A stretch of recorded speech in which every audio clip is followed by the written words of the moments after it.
This is a world of beast tamers where both beast companions and humans coexist. Here, possessing a powerful and rare beast companion means having everything, because they are creatures that can summon rain and wind or destroy heaven and earth in an instant. Standing at the very top of this world is a young teenager named Tuluong, because the beast companion within his body is called the moon god Shadow Leaf. It is a beast that was said to exist only in legends. Not only does it have the ability to reverse time and space, undo cause and effect, but it can also be immortal. The more people look at Tuluong, the more impressed they become, because in his pupils there is a dazzling glow like moonlight. All the affection, grace, and care the moon god bestows on Tuluong are expressed through those eyes. In this world, Tuluong is the only one honored as the Moon Branch King, the King of Moonlight.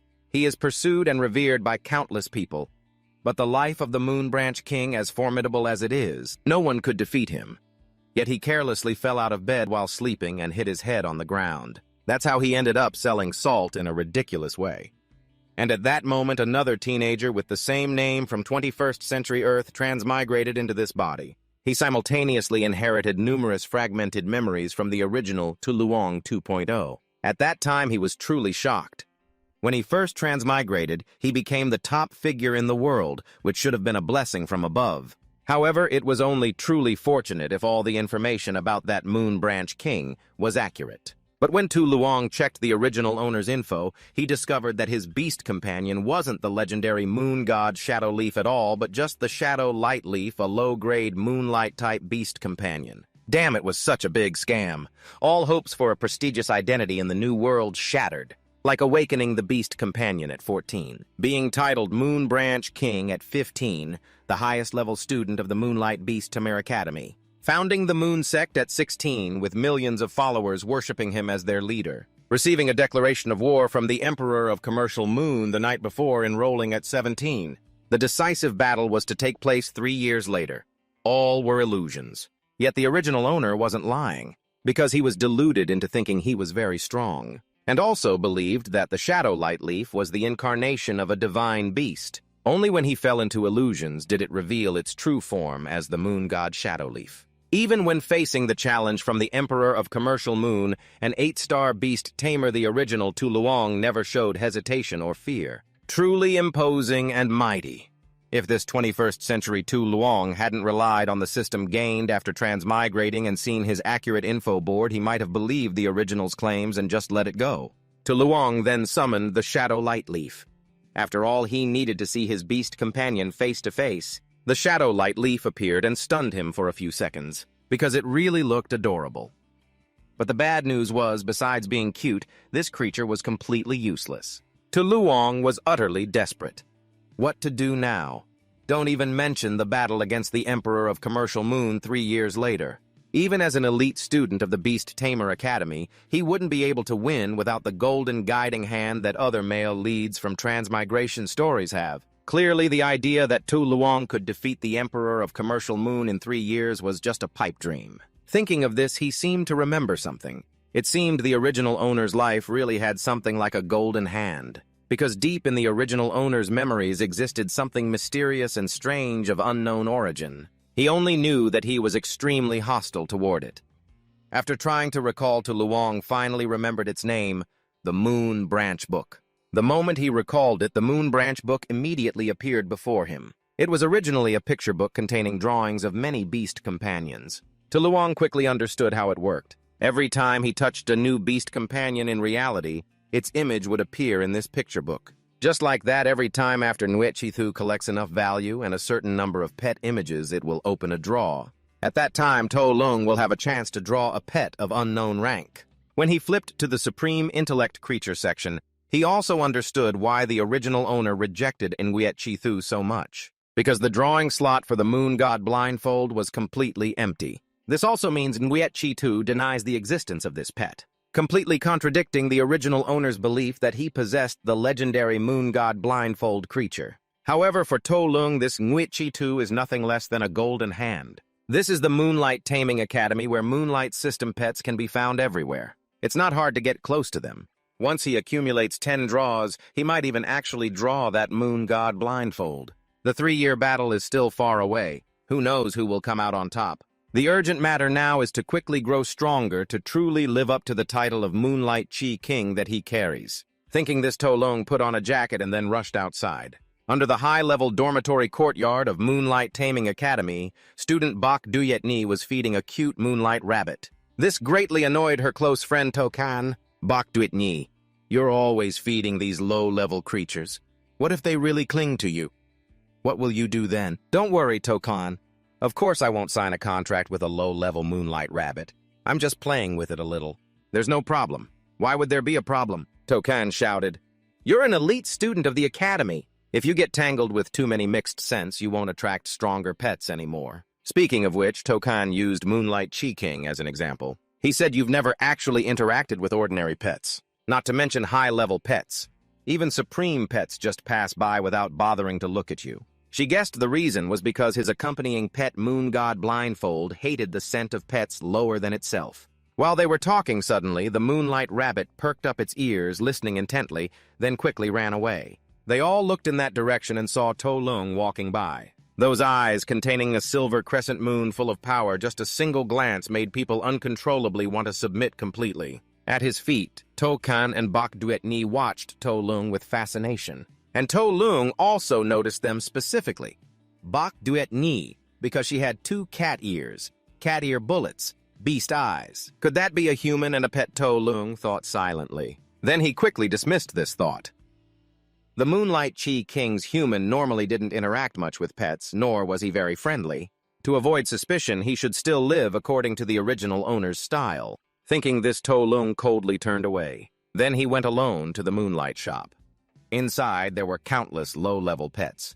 If he could touch them all once, maybe he could do the first draw right away. Inside the Moonlight shop, Tuluong could find countless low-level pets, unlocking many more pets inside Nguyen Chi 2. But notably, Nguyen Chi 2 could even find specific information and combat skills about them. It's really a shame that the original owner hated it so much before. The deeper he went into the Moonlight shop, the fewer pets there were. To be precise, these low-level pets seemed afraid to approach a room with a closed door. Tuluong guessed this was the territory of mid-level pets. Only they could scare the low-level pets into not trespassing like that. Without thinking much, he opened the door and stepped inside. It was spacious. In the center was a mat, and on it lay a fierce beast. Tuluong learned from the information board by the door that it was Bak Hua Lok, a mid-level moonlight pet. It possessed a unique beauty among mid-level pets, and even in the entire pet world it was not often seen. Gentle personality, likes to eat grass, and especially enjoys bathing in moonlight. Therefore, the mate selection criteria of the white flower deer are extremely picky, resulting in very few individuals remaining today. Only the Moon God Palace keeps the breeding base for the white flower deer. Honestly, looking at that board full of words, I feel this is a bit of an exaggeration. After all, it's just a mid-level pet. A few other academy students followed him into this room. After seeing the white flower deer, they couldn't help but be amazed. Wow, isn't this Origin Energy Pavilion free to enter? Then where does the money come from to keep a mid-level pet like this? I've never seen other pets receive such treatment. Could it be because of its beauty? Look at that white flower deer, so beautiful that it might just make some rich person like it. Tuluong heard the 2 students whispering, not realizing the white flower deer could also hear these words. While the student was still babbling dirty words about the white flower deer to his friend, suddenly he was drenched with a cold splash of water right on his head, and the one responsible for this was the white flower deer. Seeing its fierce expression, the 2 students immediately ran away in a hurry. No way could it actually understand what we're saying. Who knows, I heard some mid-level pets have high intelligence and can understand human thoughts. Anyway, it's better to just get out of here. Tuluong wasn't in a hurry to leave. After all, he hadn't provoked the white flower deer. The creature had also stopped being lazy and left its cushion to pace around the room. When its gaze met Tuluong's, it froze for a few seconds. The white flower deer was drawn to the moonlight in Tuluong's eyes and involuntarily moved closer. Then it pressed its body close to Tuluong. When they made contact, the moonlight book immediately activated, unlocking the image of a new pet. But what was remarkable was that the newly unlocked pet was named Cloud-Stepping Fire Moon of the Moonlight System, yet its rank was supreme. Not just an ordinary mid-level white flower deer, Tuluong couldn't hide his astonishment. Before him now was a supreme-level pet with power enough to destroy an entire city. Supreme-level pets are supreme sovereigns of their domain, commanding all beasts. Once enraged, they can level everything within several hundred meters with a single kick. But why would such a terrifying pet appear in the academy? If so, the whole school could be blown away any time by it. Tuluong tried to calm down. Wait, if this supreme-level pet can relax here, maybe it's because of its gentle nature. The school must know it won't randomly harm others, right? Earlier, it was just those two students thinking before speaking. That's why they got splashed with water. But it's also possible it's playing dumb to lure prey, like the main characters in web novels. Clearly powerful beyond measure, yet hiding it to pretend to be a fool. Nothing like Tuluong, who is truly pathetic and powerless. He can only rely on his face to scare people. After a long moment, Tuluong realized the deer was staring straight at him. A sense of unease rose in him. Wait, is this deer about to attack him? Could it be because Tuluong stood here too long that it sensed his identity might be exposed? If attacked now, he definitely wouldn't stand a chance. So Tuluong started playing dumb, praising, "Wow, this mid-level white flower deer is really beautiful. I just accidentally looked at it for too long, haha." Without knowing why this fierce beast was here. But in any case, Tuluong didn't want to be attacked, so he pretended to admire the scenery around him. Then when he got near the door, he quickly ran away. Although he was scared from the white flower deer's perspective, it was just accidentally looking at Tuluong too long, attracted by the patterns in his eyes. After Tuluong ran off, the white flower deer lazily returned to its cushion. But surprisingly, it took out a smartphone from underneath the cushion, then went online to search the keyword "people with eyes like the moon." After seeing the information there, Bok Hua Lok couldn't hide his surprise towards Tuluong. After leaving Nuet Luong Quan, he quickly returned to the dormitory area. Now Tuluong still felt the previous situation was too dangerous and didn't know who was so wicked. This is like releasing a tyrant dragon into a zoo. Moreover, that Bok Hua Lok is much stronger. Just one kick from it could probably take down several tyrant dragons. If it attacked outside with its cloud-kicking and moon-chasing moves, Tuluong would surely lose his life. After all, it's a supreme-level pet, while his pet is at the lowest tier. If it weren't for the Nuet Chi book, Tuluong would be the absolute weakest of the weak. Also, at Nuet Luong Quan earlier, the Nuet Chi book not only provided clear images of the pet, but also displayed its skills and characteristics. This means Tuluong could fully understand any pet after coming into contact with it. This is extremely useful in battle when you clearly understand your opponent's pet. Thinking of this, Tuluong became especially excited.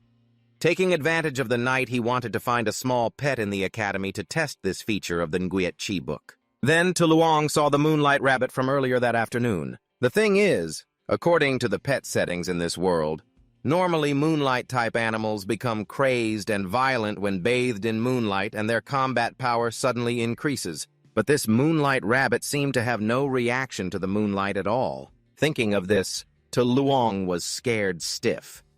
Don't tell me this rabbit is also a fake tiger-eating pig with unmatched power pretending to be useless. Just look at its calm and regal posture. Maybe it's even stronger than the supreme-level pet he met earlier. Thinking that, Tuluong became very tense, but still wanted to use the Nuet Chi book's power to find out what kind of divine being this rabbit really was. So he cautiously approached and slowly reached out his hand towards it. However, after touching the moonlight rabbit, Tuluong was disappointed because it was definitely not a fake tiger-eating pig, but truly useless. Not only was it a low-level pet, but it was born with a congenital defect that prevented it from increasing its power by absorbing moonlight. On normal nights, only on full moon nights when the moon is at its fullest, can it have any combat power. In other words, it's even weaker than a normal low-level pet. Tuluong couldn't help but feel disappointed.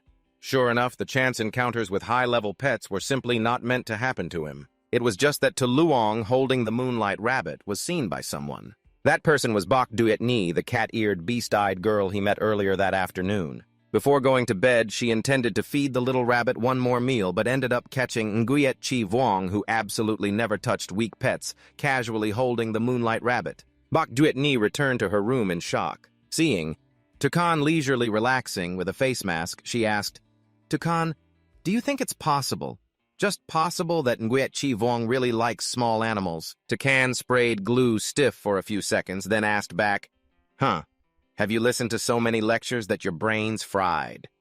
Or should I take tomorrow off for you?" "Ha ha ha, I'm just kidding." Bok Duet Ni shrugged and then returned to her bedroom. However, she was sure that what she saw earlier was not an illusion. It turned out that the tyrannical Nguyet Chi Vuong actually had such a warm side. Thinking this Bok Duyet Ni couldn't contain her excitement, even more thrilled to think she was the only one who knew this hidden side of Tuluong. As for Tuluong, he knew he had been caught red-handed by Bok Duyet Ni but didn't care much. On the contrary, he thought maybe some female students would like that. After a hard day, Tuluong just wanted to quickly roll into bed and sleep. But when he entered his bedroom, he was startled because there was a stranger inside. This body isn't exactly human, it's more like a humanoid pet beast. The most important thing is that this oppressive feeling is even stronger than that stink deer of the moon-splitting cult. The opponent stepped forward toward Tuluong while he was already too scared to move. But somehow, Tuluong's posture still looked full of spirit and even somewhat overwhelming compared to the other party. This person kept approaching, and when, about 2 meters away from Tuluong, suddenly knelt down and saluted the Moon Branch King and the Moon God Lord. This situation didn't seem to match Tuluong's expectations at all. But it was good that this person wasn't here to attack him, getting closer and seeing more clearly. Tuluong suddenly remembered that he had some vague impression of this person from the original owner's fragmented memories. This was one of the pet beasts of the Twin Moon sect's four-moon elephant, but Tuluong couldn't quite recall exactly who it was. So while he was thinking, a silent, cold atmosphere enveloped the entire room. Tuluong didn't respond, and the other party didn't dare move, not even to breathe heavily. He silently admired in his heart that this was truly worthy of being the strongest Moon Branch King's pet beast in the world, a living legend. Even in silence, it radiated a divine and imposing aura. After about a tense minute, Tuluong still couldn't remember who this person was, so he gave up. He coughed a few times and then asked, "Who are you?" After he spoke, the other party finally dared to exhale in relief. Then they reported the latest news from the Twin Moon sect. According to their followers' investigations in the central region recently, the remnants of the Black Moon sect have become active again in the central continent, especially closely linked with the pet beast masters of the Moon God Palace. After hearing this, Tuluong coughed awkwardly again. "What's this Black Moon sect now? You don't have any impression of it." As the girl looked up to see Tuluong turning his back to her, the opposing sect leader anxiously called out, "All right, don't say anything more. Absolutely don't say anything more," Tuluong shouted loudly. The other party immediately fell silent. But at this moment, Tuluong was actually searching online to find out what the Black Moon sect really was. It turned out to be an organization once stationed in the northern area, believing in gods like the Electron God Palace, Black Moon legend, possessing a strange miracle that once darkened the moon. 3 years ago, the Black Moon sect had a direct conflict with the Twin Moon sect and was completely destroyed on a full moon night. Tuluong updated his information. It turned out it wasn't really his problem, but that this sect was too weak. Even the original owner didn't care about it. That's why he had no impression just now. The Black Moon sect's leader was obviously not worth mentioning, but the Moon God Palace was involved in this matter. So the nature of the situation had changed. The girl added upon hearing the name Moon God Palace. Tuluong's expression completely changed. Unlike other miscellaneous organizations, the Moon God Palace was the overlord of the central continent for thousands of years, truly uniting the world through legendary pet beasts. Although its overlord status had diminished over 1,000 years in just 3 short years, its position was threatened by the Twin Moon sect. The Four-Moon Elephant had already prepared combat plans so that even if the Moon God Palace launched a direct attack, they could still retreat safely. But that meant his lord would have one less close bodyguard. So regarding this action, the subordinate came to ask for the sect leader's opinion. The girl said, "It's fine, go ahead, as long as I still stand with moonlight." Tuluong said vaguely, then sat down, turning his back to the full moon. The faint glow of the moon made his special eyes shine even brighter. Combined with his previous tone, Tuluong's current demeanor was more trustworthy than ever. "Yes, sir, sect leader," the girl said excitedly. "I never thought that while alive I could hear those words from the Moon Branch King." She thought silently. As long as the Moon Branch King still had the Moon God shadow, no one in this world would dare touch him, and no one would need to be there to protect him. He was the brightest moonlight. Then the girl quickly left. Once she was sure she had disappeared, Tuluong could no longer hold himself together. He really couldn't stand his own broadcasting just now. It was all just to imitate the original owner's career as closely as possible. Basically, it's because the original owner often had strange, vague sayings that were half-finished. Yet every time these words were spoken, The followers misunderstood them as profound truths, signs from the gods, even though they were really just meaningless words. Since Tuluong entered the body of the original owner after release, he had to imitate it as closely as possible. And then there's the Moon God Palace, which really gives him a headache. You've only been here a day, and things have already gotten this complicated. Although for the original Moon Branch King, the current Moon God Palace is no longer something to worry about. The premise is that the Moon Branch King must possess the Moon God Shadow Moth. But right now, you're just Tuluong with only the extremely weak Shadow Glimmer Moth as your pet trying hard to look like a Moon Branch King. Just now, after blurting out those words, Tuluong regretted it deeply. Now there's no bodyguard by your side. If you run into danger, you might as well resign yourself to a hard life. While feeling down about this, Tuluong suddenly thought of something right. He still has the Moon Branch book, and after visiting the Moonlight Pavilion today and interacting with so many pets, maybe he's accumulated enough for a draw. Tuluong opened the Moon Branch book. Indeed, he could now exchange for a chance to flip a card. This draw system has a chance to get any Moonlight-type pet with qualities from low to high. After drawing, a contract is automatically signed, but if unsatisfied, you can choose to annul the contract in exchange for some experience value. That's not a bad deal. Before drawing, Tuluong prayed 749 times. His current situation is quite tense, but if he draws a supreme wisdom-level pet, it could turn the game around and there'd be nothing to fear anymore. After Tuluong activated the draw, the Moon Branch book emitted a dazzling golden light. After a series of flashy effects, it announced that Tuluong had drawn the translucent Moon Shadow, a high-level Moonlight pet with 2 combat skills, Moon Killin and Concealment. Although it wasn't a supreme wisdom pet, a high-level one like this was still pretty good. Even if Tuluong were just a normal student, drawing such a rare high-level pet like Translucent Moon Shadow would surely be very exciting. But for the leader of the Twin Moon sect, the Supreme Moon Branch King, this Translucent Moon Shadow really wasn't worth much, because the urgent problem at hand simply wasn't something a high-level pet's strength could solve. So after some thought, Tuluong decided to annul the contract with it. The system was surprisingly considerate, as the experience gained from canceling the contract boosted his abilities significantly, almost reaching 2-star Beast Tamer level. But even so, Tuluong found it hard to be happy. Thinking back, the original owner had many chances to sign contracts with wisdom-level pets while in the Twin Moon sect. He really possessed the Moon God Shadow Moth, so he never valued others. And now Tuluong is the one who has to bear the consequences. He sighed repeatedly. Then, when he got into bed to sleep, Tuluong suddenly realized something. Even though a high-level pet like Translucent Moon Shadow couldn't solve the fundamental problem of fighting the Black Moon sect, still it was stronger than his low-level Shadow Glimmer Moth, which had no combat ability, but could at least help a bit in emergencies. Yet he annulled the contract without thinking. Could it be that his personality was still influenced by the original owner? No, there's some difference.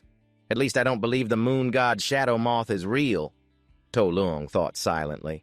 Then he lay back on the bed, still feeling very upset inside. The Translucent Moon Shadow swore that next time, if he drew a high-level pet, he must sign the contract immediately. Tomorrow, he planned to go to the Moonlight Pavilion again to collect the remaining low-level pets, including the Deer Stepping Moon mutation.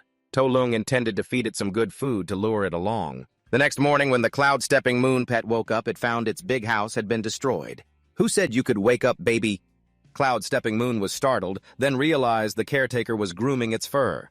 Baby, wait until you get to the Moon God Palace. There will be much better food. Soon the Moon God Palace's envoy will come to pick you up. From now on, you must never be picky. You have to listen to the caretaker, okay? Dap Van Huan Guyet suddenly flinched again. What does this person mean? Could it be that it has been sold to the Moon God Palace already? The reality has proven that this suspicion of theirs was correct. Because outside at that time, the 2 beast tamers from the Moon God Palace, who were responsible for escorting Dap Van Huan Nguyen back, had already arrived at the gate of Moonlight Pavilion. Their arrival caused the group of students at the Beast Tamer Academy to gather around curiously. I even heard that the Moon Chi King came here to cultivate. I thought it would be some wonderful place, but it's just a bunch of kids. Really ridiculous. One of the 2 envoys from the Moon God Palace said, "Little sister, don't cause trouble. This time we only came because of the white flower deer. Absolutely no incidents or extra trouble, especially nothing involving the Moon Chi King or the Twin Moon sect," the other reminded. Got it. I don't want trouble either. Just take the white flower deer and leave right. Not long after, a girl with glasses stepped out from inside Moonlight Pavilion. She introduced herself. "My name is Thanha. I am the owner of Moonlight Pavilion." Thanha glanced over and evaluated the two women. She wasn't surprised to see their attitude of dismissing everyone. It's a pity that now the Moon God Palace has already passed through several golden ages ruling over all beings. No matter how arrogant they are, they can't change that fact. "You two envoys, since you're here, don't hesitate any longer. Come in and see the white flower deer with me," Thanha said. "No need, haven't you already seen it on the network? We will offer you 10 times the price if you directly bring it out. Don't dawdle anymore." As she said this, Thanha couldn't hide her surprise. The white flower deer is currently on the brink of extinction because of its extremely picky mating habits. So even though it is a mid-level pet, its price is already equivalent to a high-level pet. Moreover, this white flower deer has unparalleled beauty within the academy. The fact that the Moon God Palace people traveled from afar and offered such a high price shows they were determined to get it no matter what. Thinking this, Thanha felt she might as well take advantage of the opportunity to raise the price a little. "You two envoys seem unaware, but this white flower deer is a descendant of the pet owned by the founder who first established our academy. So we have always treated it with the care and benefits of a supreme-level pet. If the price is only 10 times, it really won't be enough to compensate for the resources we have invested." After hearing this, the younger sister envoy was the first to react. She burst out laughing loudly. "What descendant of the pet emperor? Isn't it still just a mid-level pet? And you say it's treated like a supreme-level pet? Just based on this poor place, I'm afraid you haven't even seen the real deal." "Shut up!" The older sister cut her off. Then she continued to raise the price to 20 times for the white flower deer. "What are you talking about, big sister? 20 times is a bit too much. That's beyond our budget." Despite her younger sister's objections, this girl was determined to pay 20 times the price to take the white flower deer. Because her Moon-Chi blue pet is an extremely rare high-level type with special abilities to avoid disaster and seek fortune for sea danger. Since arriving here, it has been in an extremely frantic state, as if warning that something bad is about to happen. That's why she was willing to pay a bit more to leave quickly, but it's too late. Just as she thought of this, she sensed a force strong enough to crush others. Someone is coming, and the owner of such a terrifying power that freezes people like this can only be the Moon-Chi King. The two envoys from the Moon God Palace turned their heads and saw Tuluong trembling all over. It's unclear why he came to a place full of low-level pets like Moonlight Pavilion. The younger sister was even worse, her mind completely suppressed by the Moon-Chi King. She no longer heard her older sister's voice. "Little sister, can you hear me?" "Quickly lower your head, don't face him, snap out of it." Even though she kept signaling, the red-haired envoy was no longer alert enough to hear or see anything. Only when she staggered back did her older sister step forward to support her. Then the two of them knelt down together. At that moment, Tuluong also approached. Using his special gaze, he looked down from above with an air of superiority. That cold, domineering aura was like seeing everything in this world as nothing but dust. It gave people the feeling that they were truly in front of a deity. The pair of messenger sisters were so terrified they couldn't even raise their heads. The atmosphere was extremely tense.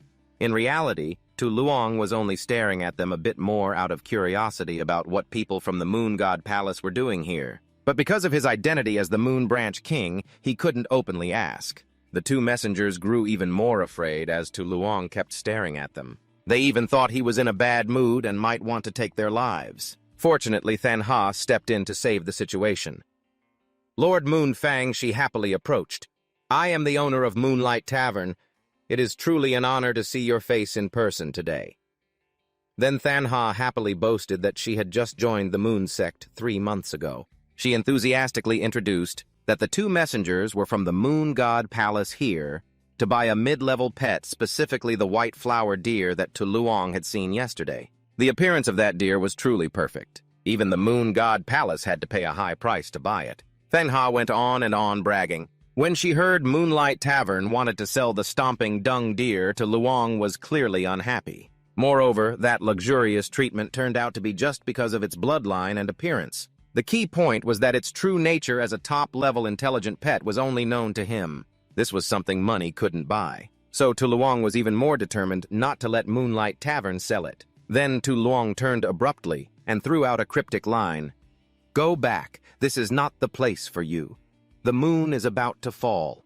If said by anyone else, it would just be nonsense. But it was spoken by the unbeatable Moon Branch King. Everyone present turned pale after hearing it, especially the two Moon God Palace messengers, as they guessed it might mean an unprecedented disaster for the Moon God Palace. The moon will not fall because the night is eternal. The younger sister didn't understand why she lost control of her words, maybe because her mind was no longer clear, unconsciously uttering the Moon God Palace's motto. It was also a reply to the Moon Branch King's words. Oh my God, did she just dare to argue with the Moon King? The crowd was shocked and stirred. At that moment, the woman realized how disrespectful her actions had been. She unconsciously looked up and met Tuluong's eyes colder than ice and snow. Terrified, she fainted immediately. Only the older sister stayed more composed. She felt that the white flower deer was no longer important because the situation had gone beyond their ability to handle. She had to return to the Moon God Palace to report what Tuluong had just said, to inform the 10 Pillars sect because perhaps a great disaster was about to descend. Thinking this, she immediately helped her sister up to leave. Feng Ha was very satisfied seeing this scene. She had long been annoyed by the arrogant attitude of the Moon God Palace people. What nonsense about the moon never setting, because the night is eternal. Their dim moon had already set long ago because the real moon had forever fallen asleep in the eyes of Moon King Tuluong. After chasing the Moon God Palace messengers away, Tuluong entered Moonlight Tavern. Only when he was sure no one was watching did he finally exhale that situation was really dangerous. Acting the part of the Moon Branch King was exhausting. Although he didn't know if his performance was convincing, having said that much, the Moon God Palace people probably wouldn't still be interested in the white deer. Meanwhile, in the private room of the Stomping Dung Deer, Moonlight Tavern staff were beginning to move its belongings. But the deer strongly resisted, biting and tearing the staff's clothes and wailing miserably. The staff were puzzled because normally it was very obedient and gentle. That's right, is it? Because the treasure can't bear to leave his mother, and the caretaker of Dap Fan Huan Nguyet suddenly came up with this reason, then rushed over to hug the fawn tightly.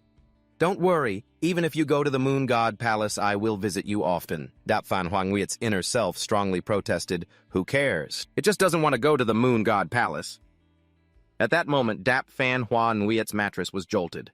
The caretaker then discovered many things under the mattress, half-eaten sunflower seeds, a doll shaped like a person, a mirror, romance novels, and even a mobile phone. A series of question marks appeared above her head. Do monsters like these things too? Among them, the phone was probably the most valuable item. The caretaker thought it was something someone had dropped, so she picked it up.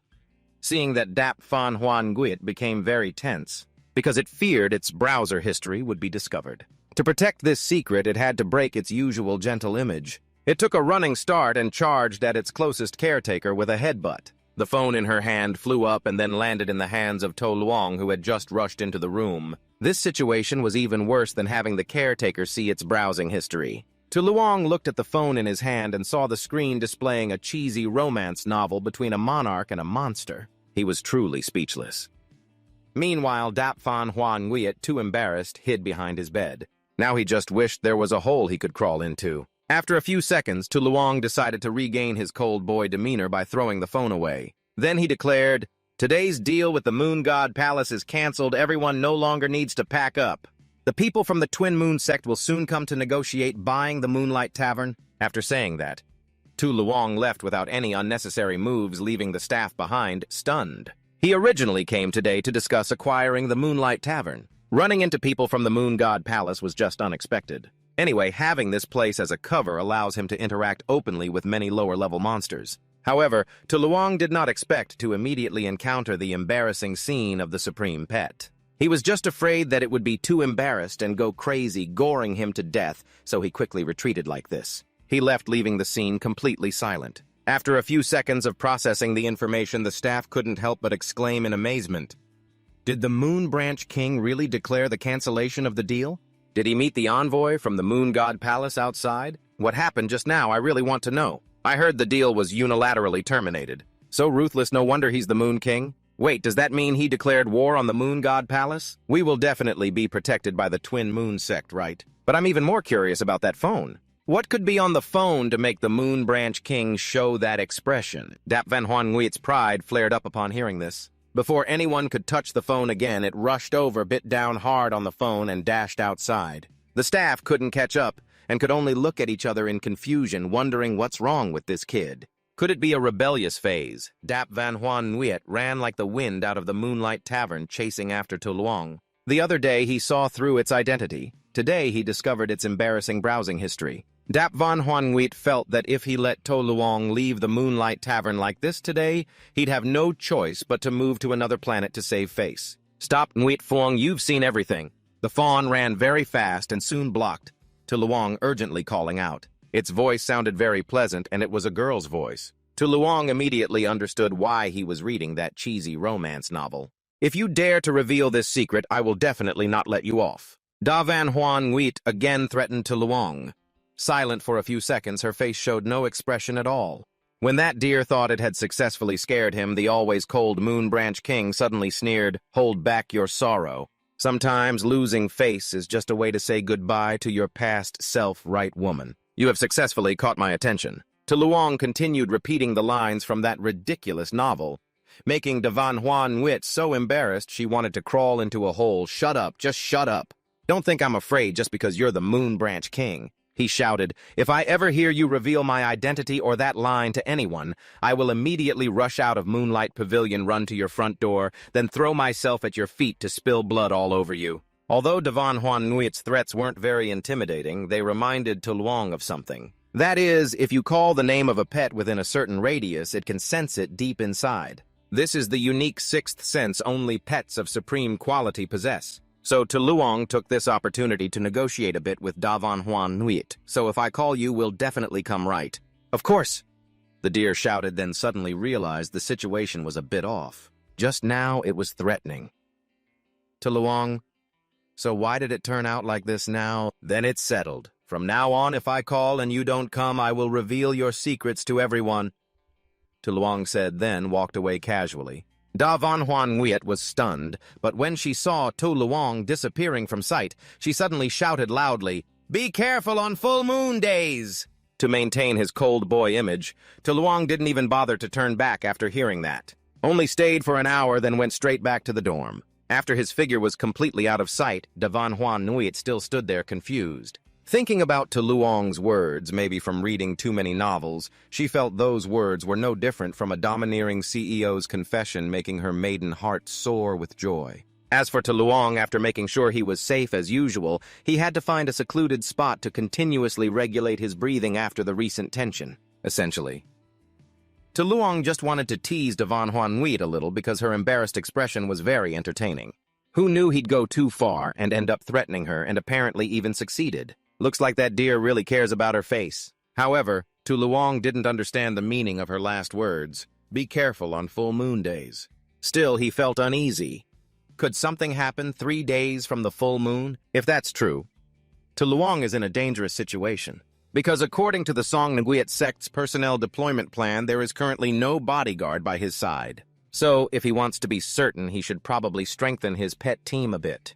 Thinking this, Tuluong took out the Moon Branch book, hoping to summon a new spirit pet. Meanwhile, at Moon God Palace, a meeting of the 10 Pillars was underway. The 10 Pillars are the top 10 pet masters of Moon God Palace. Although their identities are unknown, rumors say they are all very beautiful women. The sister envoys had returned with the vague message about the moon possibly falling, which Tuluong had mentioned to report. Oh, although we don't know what that means yet. The Moon Branch King's words really reminded me the season has changed recently and the full moon timing is different. "Don't forget to adjust your timers," said the 4th pillar of the 10 pillars. Her words seemed meant to ease the current tension, but apparently didn't help much as everyone sighed heavily. They all believed that a figure like Moon Branch King Tuluong would never touch low-level pets, so his presence at Moonlight Pavilion seemed unreasonable. Therefore, someone speculated that there must be something in Moonlight Pavilion that could attract the Moon Branch King, most likely a pet of Emperor level. As soon as that person spoke their thought, the room became even more silent, suffocatingly so. After a while, a few voices spoke up.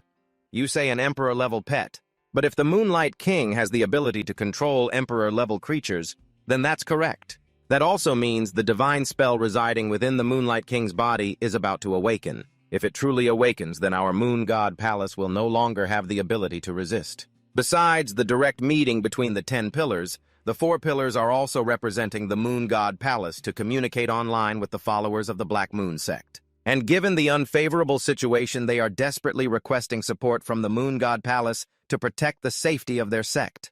If the Moon King has signed a contract with an Emperor-level pet, do you think you have any chance of winning? The followers of the Black Moon sect, the Four Pillars, asked the other side on the line. Upon hearing that Su Liang might have signed a contract with an Emperor-level pet, they immediately fell silent. Clearly, they were scared out of their wits. The Four Pillars called back several times, but no one answered. Just as she was about to disconnect, a man's voice replied, "Please rest assured, Four Pillars for the Moonlight King is not the only one in this world being watched over by moonlight. The people of the Twin Moon sect work very fast, so it wasn't long before Yuan Liang Temple belonged to the Moonlight King." Su Liang also took advantage of the time and sent his followers to search for moonlight-type pets everywhere and bring them back to the Beastmaster Academy. This action was originally for personal needs, but caused the entire northern territory of the kingdom to fall into chaos. All forces were thrown into a state of panic and vigilance. Days became tasteless and nights restless. There were even rumors later that the way the Moonlight King became stronger was by eating small animals alive to boost energy, and his actions were a sign that the god within his body was about to awaken. There were many different speculations, but overall they made the recent situation in the Northern Territory chaotic. Meanwhile, the person at the center of this storm remained very calm. So calm it was almost indifferent. Every day, Su Liang unlocked countless new monsters, thereby gaining more chances to draw lots. But whereas the first draw had yielded a high-level monster immediately, this time after 5 consecutive draws, he only got one high-level pet, the Lake Moonlight. Although he had the help of the Twin Moon sect, it was still very difficult within 2-3 days. Being able to draw 5 times in a row was already very challenging. He couldn't sign contracts with low and mid-level monsters, so he had to cancel all contracts and turn them into experience points. As for the only high-level pet, although he intended to sign a contract, it was more like a support-type pet. He didn't think it could help much beyond that. In the original owner's memory, there was no pet named Lake Moonlight at all. This made Su Liang suspect whether this was a very rare toy-type monster. He searched online, but couldn't find any information related to it. This was really unreasonable. Is there really a monster in this world that the encyclopedia has no information on? While confused, Su Liang suddenly remembered something. If Lake Moonlight had been unlocked, he could just check directly in the Moonlight book without needing to go online. Thinking it, he did it immediately and indeed found information about this monster. Lake Moonlight is a mutated beast that once appeared in the world 13,000 years ago. It was automatically detected and included by the Moonlight book, then became extinct due to a lack of reproductive function, and the bloodline of its ancestors remains unknown. Su Liang's combat skill is submersion. Its innate trait allows it to absorb all shocks and vibrations from the surroundings. When its endurance reaches the limit, it will explode and perish. The Moonlight book also notes that after signing a contract with a Beastmaster, the monster will wither for a while and then automatically revive. This is one of the key reasons why humanity once weak can now coexist alongside monsters. Su Liang was deeply shocked. 13,000 years ago was even earlier than the history of the Moon God Palace. No wonder there was no information about Lake Moonlight online. It turns out it simply isn't a creature of this era. But wait, isn't it a creature from this era? You originally didn't want to make a contract with a high-level beast. The main reason was fear of being discovered, since high-level beasts don't fit the identity of the strongest beast tamer in the world that you have. But what if it's a high-level beast that no one knows about? Ho Trung Wit is exactly that existence, as currently no one except Tuluong knows its true identity. Moreover, its ability is very suitable to counter sudden threats. For those reasons, Tuluong decisively made his decision. That was to sign a contract with Ho Trung Wit. At that time, in the beast space belonging to Toluong's consciousness, only Thian Quang Deep was sleeping soundly. But after he signed the contract with Ho Trung Wit, a huge wave suddenly flooded inside. Soon after, it became a vast lake reflecting the shimmering crescent moonlight, making Thian Quang Diep unable to help but immerse itself. At the same time, Tuluong also felt the presence of this high-level beast. But that mysterious fluctuating feeling was completely different from the characteristics of other high-level beasts. Finally, he had a second favored beast, and Tuluong truly hoped it could lend him a hand, since the full moon night of Step on Cloud's Change Moon was approaching. The next night was that full moon night. The people of the Black Moon sect really made their move. Based on the previous negotiation with the Moon God Temple, they guessed that Tuluong had obtained a favored beast of Emperor level and that he would act on that full moon night. One of the strongest in the Black Moon sect, who also played the role of an insider in the Beast Academy, was assigned to guard this area, which was also the closest to the Moon Branch King. He was extremely nervous, fearing that if Tuluong sensed even a hint of hostility, he would surely lose his life when facing him.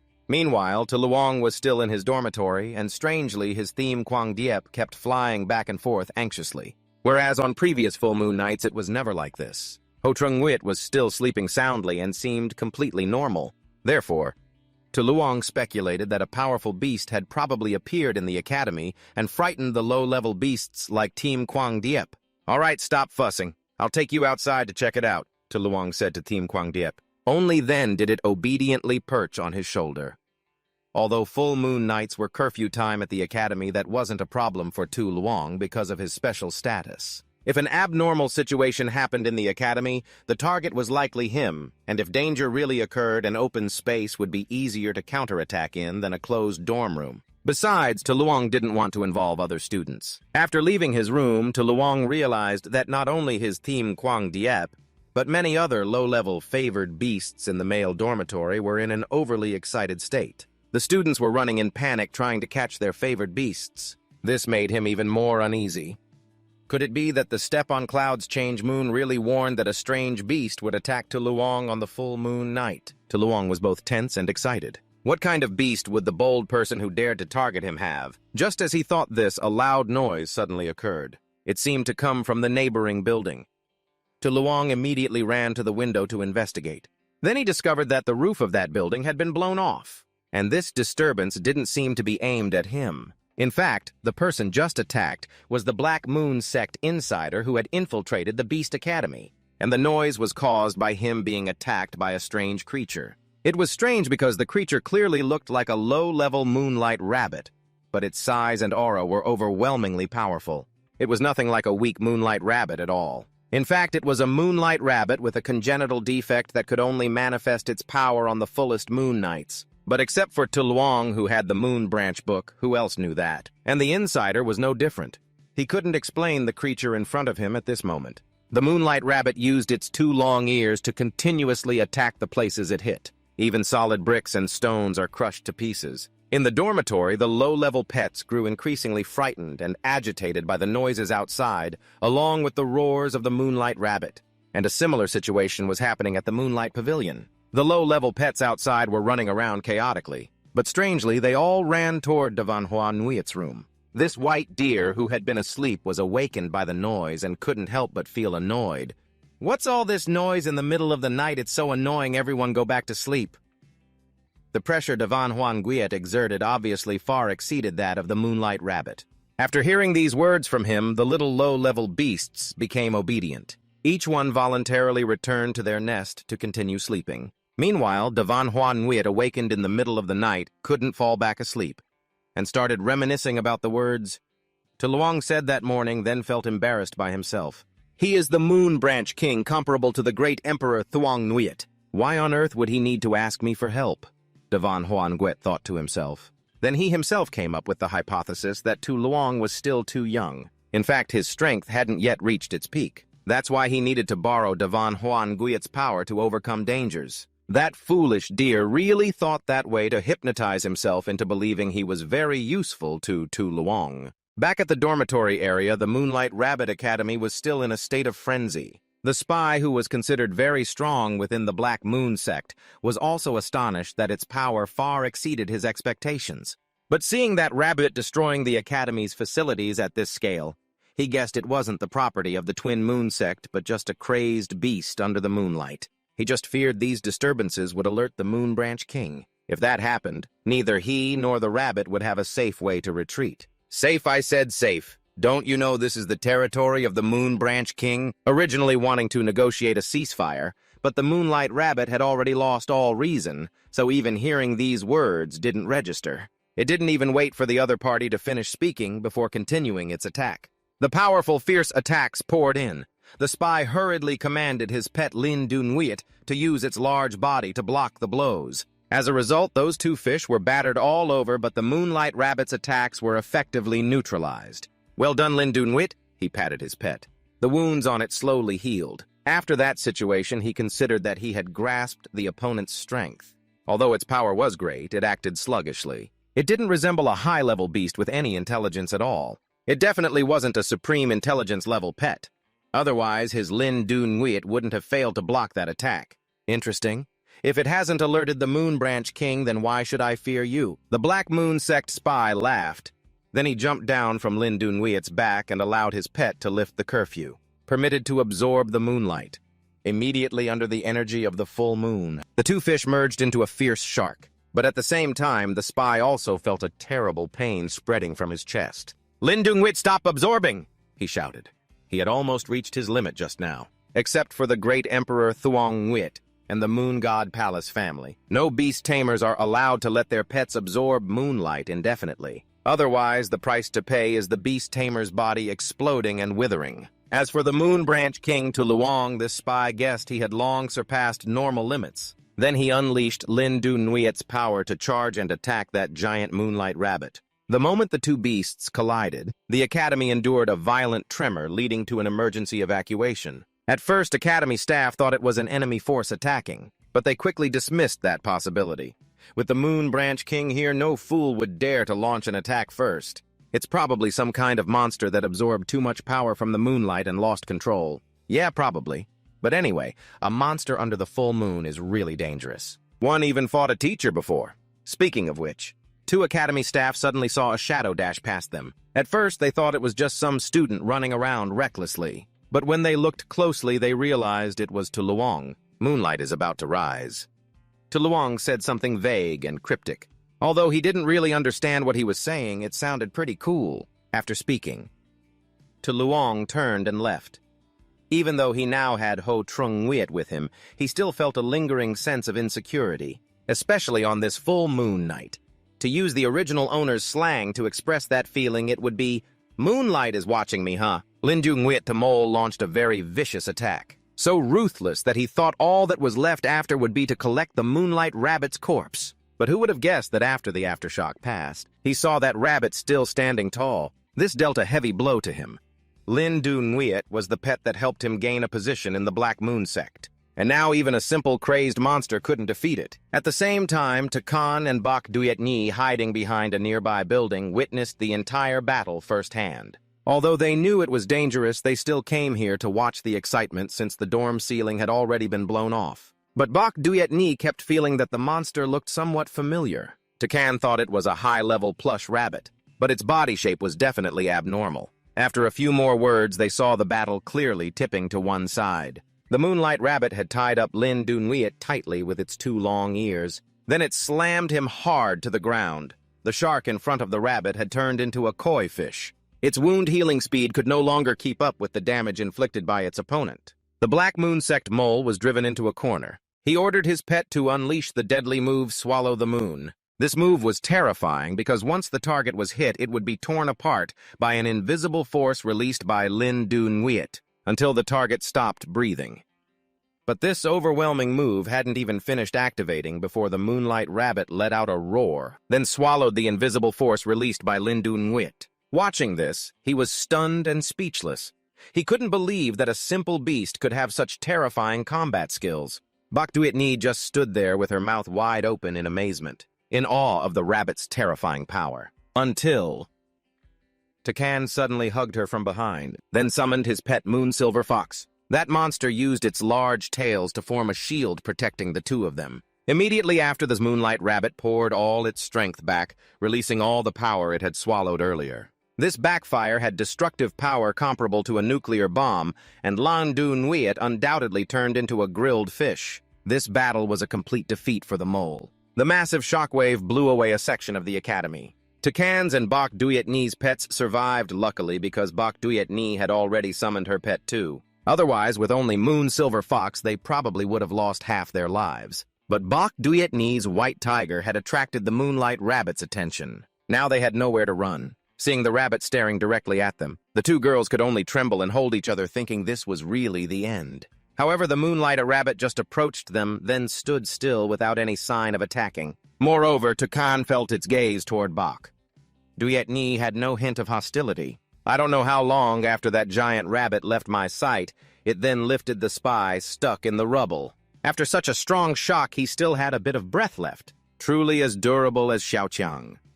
But do you think you can escape unscathed? The Moon King is coming soon.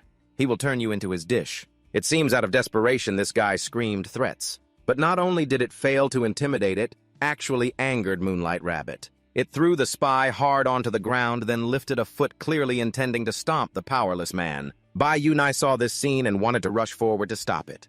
Jing stopped her. Don't joke around, you know your Xiaobai can't stop that giant monster. It's a high-level beast. Once it dies in battle, its loyalty will also decrease upon resurrection.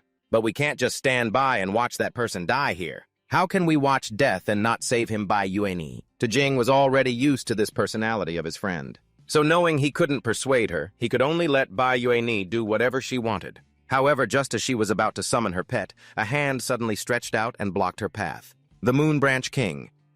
Tuluong had arrived. Under the full moon, he looked even more majestic. Push everyone back. This is not a battle you can participate in. Moonlight is about to converge. A halo of light spins above Moonlight Rabbit's head around Tuluong. As he walked, rays of brilliant light radiated out. Many spirals circled above his head. Behind Jing and Yuani were amazed by his power and voiced their admiration. Oh my, at this level is he even human anymore? At that moment, Moonlight Rabbit turned its head, staring intently at the small figure of Tuluong approaching, his cloak fluttering. He quietly pondered. That size and shape, plus no supreme-level beasts have ever been born before. Tuluong pressed his lips tightly, hesitated a bit, then opened his eyes wide, shining with certainty as he silently affirmed something. So there's only one possibility.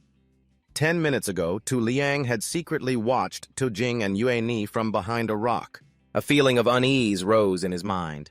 Though his thoughts were restless, he came with an inexplicable confidence. Foolishly pessimistic, he thought. But this thing is completely unbeatable. Seeing the scene ahead made him even more desperate. Even the high-level beast of the 4-star guides had been killed. He immediately summoned the Moon Branch book. Tuluong still felt uneasy inside. His Ho Trung Wit and Thien Quang Diep could not harm a single hair on it. To use the Moon Branch book to determine rank contact is required, but right now he couldn't do that. Light from the book shone on his face, but he continued to hesitate. What to do? Could it be that he had to give up just like this? Suddenly, Tuluong's eyes widened. Something made his thoughts freeze for a few seconds. Wait, Moonlight Rabbit stood silently ahead, staring fixedly at Jing and Yuani. This made him ask a question: why didn't that monster attack those two? Then Tuluong began analyzing the situation, loss of control and reason coexisting. Such contradiction cannot happen with a high-level beast. Back to reality, standing close to Moonlight Rabbit, he confidently drew a conclusion. So there's only one last possibility. The Black Fang below was astonished when he saw Tuluong's silhouette in front of him. The Moon King was almost this close. He grinned widely, unable to hide his excitement as he thought. Could it be that I'm about to see the Moon King's beast with my own eyes? News of the Moon King's beast would send shockwaves across the world. Only I can witness it firsthand. But that thought was abruptly cut off when Xiaobai suddenly lifted him high up. As it successfully moved Black Fang onto its back, Yutni happily praised. Well done, Xiaobai. Tukan urgently called out. We must seize this opportunity and quickly retreat to the rear. As the group started fleeing, Black Fang panicked and shouted. Hey, what are you girls doing? Don't take me away! He kept screaming loudly while Little White dashed forward. Don't save me. Now in this chaotic scene, only Tuluong and Moonlight Rabbit remain. You glanced at it and quietly speculated. Beasts go crazy under the full moon and can no longer be rational. You're simply not mad. Seeing it silently listening, you calmly continued. It's just acting on instinct. A smile spread across Tuluong's excited face as he realized only low-level beasts act purely on instinct. So there's no need to guess the truth anymore. The next moment, without hesitation, he immediately stretched out his hand forward, eyes fixed on Moonlight Rabbit. Tuluong softly asked, You've always been looking for me, haven't you? Behind them, two girls, Duyet Ni and Tokan, held their breath, watching intently. Following his every gesture, Tokan nervously exclaimed, Moon King, what is he doing? Suddenly, Duyet Ni widened her eyes and urgently called out to Tokan, Look! At that moment, Moonlight Rabbit suddenly growled fiercely. Its two huge ears slammed down hard. Even standing directly under the attack, Tuluong remained unmoved, his hand still stretched forward. Takan gaped shocked, and unable to believe it, asking Moonfang, yet he won't summon any beast to fight back. Beside him, Duyetni covered her face in fear, thinking he would be crushed to mush. At this moment, the two rabbit ears were only a few centimeters from Tuluong. He didn't dodge, but squeezed his eyes shut and focused on feeling it. Soon after, sweat dripped from Tuluong's face onto the lake's surface. A splash echoed. At the same time, the ear that seemed about to crush him suddenly curved upward and stopped in midair. At Tuluong's feet, a magical swirling water current began to appear. Lake Moonlight appeared after the spirals embracing his body from behind. It slowly opened its eyes while he kept his shut tightly in fear. The recent scene left the three people far away staring in astonishment. Black Fang froze, stiff, speechless, realizing that was the moment Lake Moonlight separated from Tuluong and took the blow from the pet beast. This only confirmed for him the ancient, mysterious unknown is no mistake. This is what the Black Moon sect's internal intelligence had mentioned. His eyes dared not close, emphasizing each word in shock. The Emperor has appeared. At that moment, Tuluong slowly opened his eyes full of unease. Looking forward at the scene made him unable to contain his joy, shouting, "Extreme!" Suddenly recalling he quietly rejoiced inside Extreme. That's right, Lake Moonlight successfully blocked the attack. But before he could be happy for long, his face filled with anxiety as he realized the attack was so powerful that even Lake Moonlight couldn't withstand the second strike. Quickly, Tuluong smugly glanced at the rank identification board in front of him showing Moonlight Rabbit with low moon deficiency physique. He happily thought to himself, no need to fight anymore since the truth is clear. He knows that fierce pet beast is Moonlight Rabbit. Tuluong was extremely excited, admiring, "It really is you." Because of the familiar feeling in my heart, my prediction was right. Then he gently stroked its fur, murmuring, "So that's how it is." Moonlight Rabbit's eyes remained lowered. Tuluong said without fear that low moon deficiency physique can only absorb the unlimited power of the moon on full moon nights. That's why you crave the moonlight so much, forcing yourself to develop to the point of defeating high-level beasts. Hearing this, it suddenly went still, its huge ears slowly drooping. At that moment, delicate feet landed, and three female reinforcements cloaked in robes approached. Seeing the scene around, one girl asked curiously, "What's going on? Are we late?" Black Fang, lying sprawled on the ground, said bitterly, "Not late, but you're useless coming here." They asked confusedly, "What did you say?" He curled his lips and emphasized each word. "We've disturbed the Moon King. We're all going to die." Hearing those words, the three female reinforcements fell silent and called out loudly in unison, "Moon King." On Toluong's side, he felt a bit hesitant seeing the three others hastily trying to escape.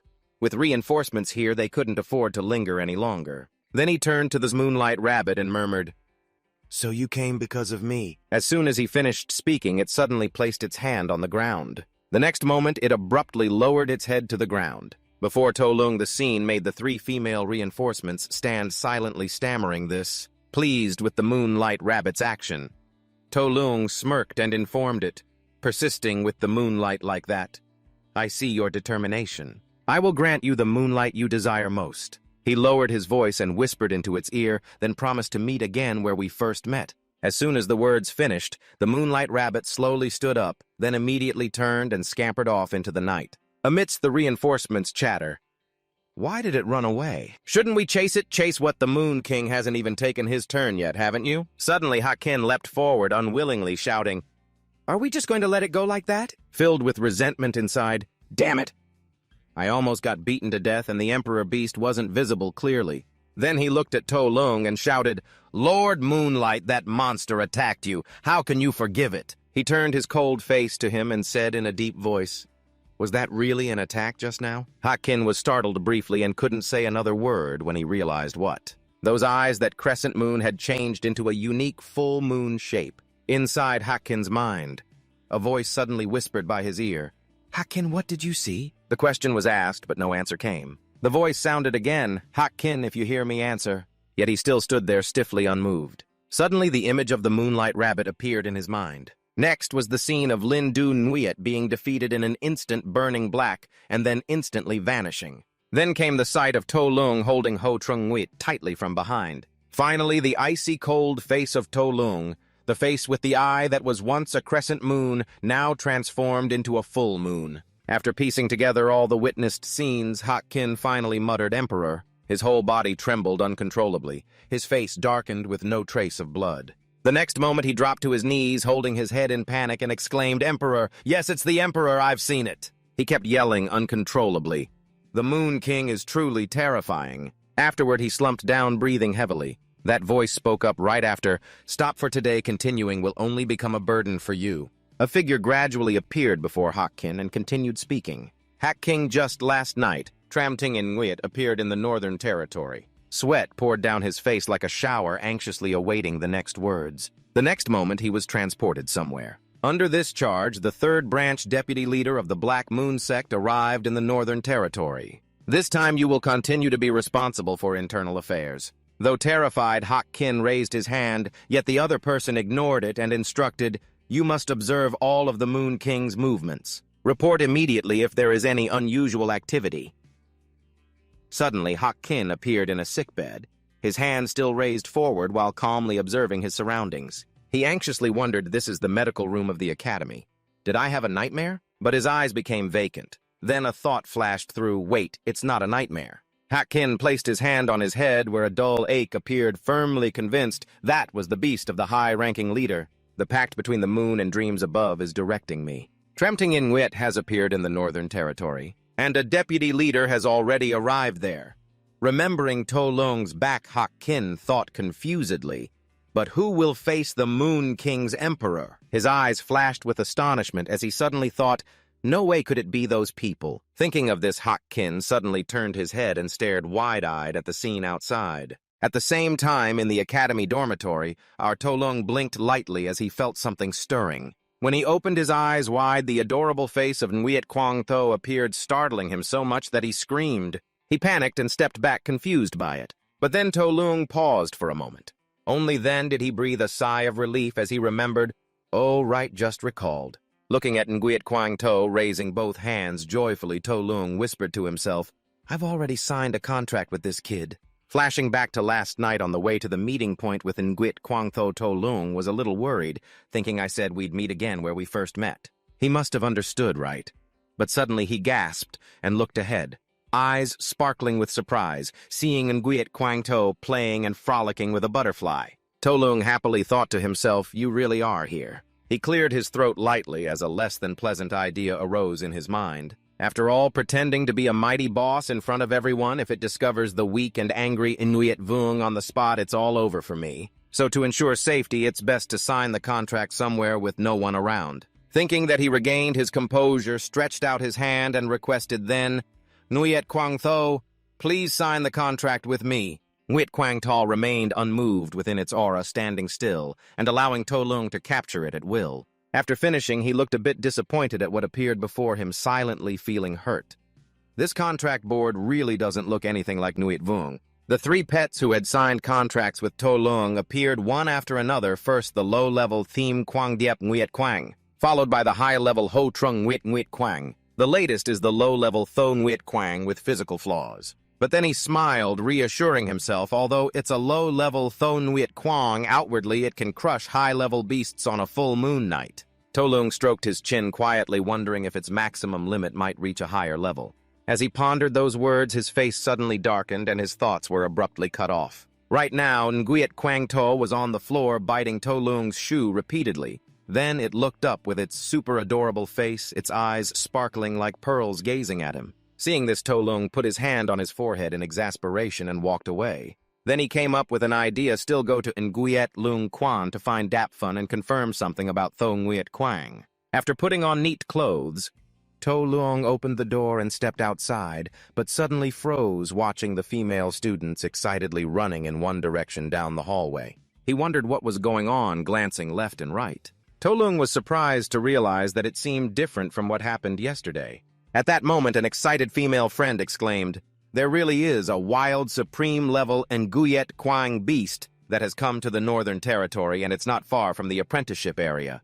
The friend next to her asked, don't you also want to go there to sign a contract? The other friend quickly replied, just try and see, who knows, maybe it will work out. Overhearing the conversation, Tuluong's mouth dropped open, repeating the words, "Supreme level," quickly taking out his phone to search hurriedly, asking which one it was. A wild Supreme level beast wouldn't just wander outside casually.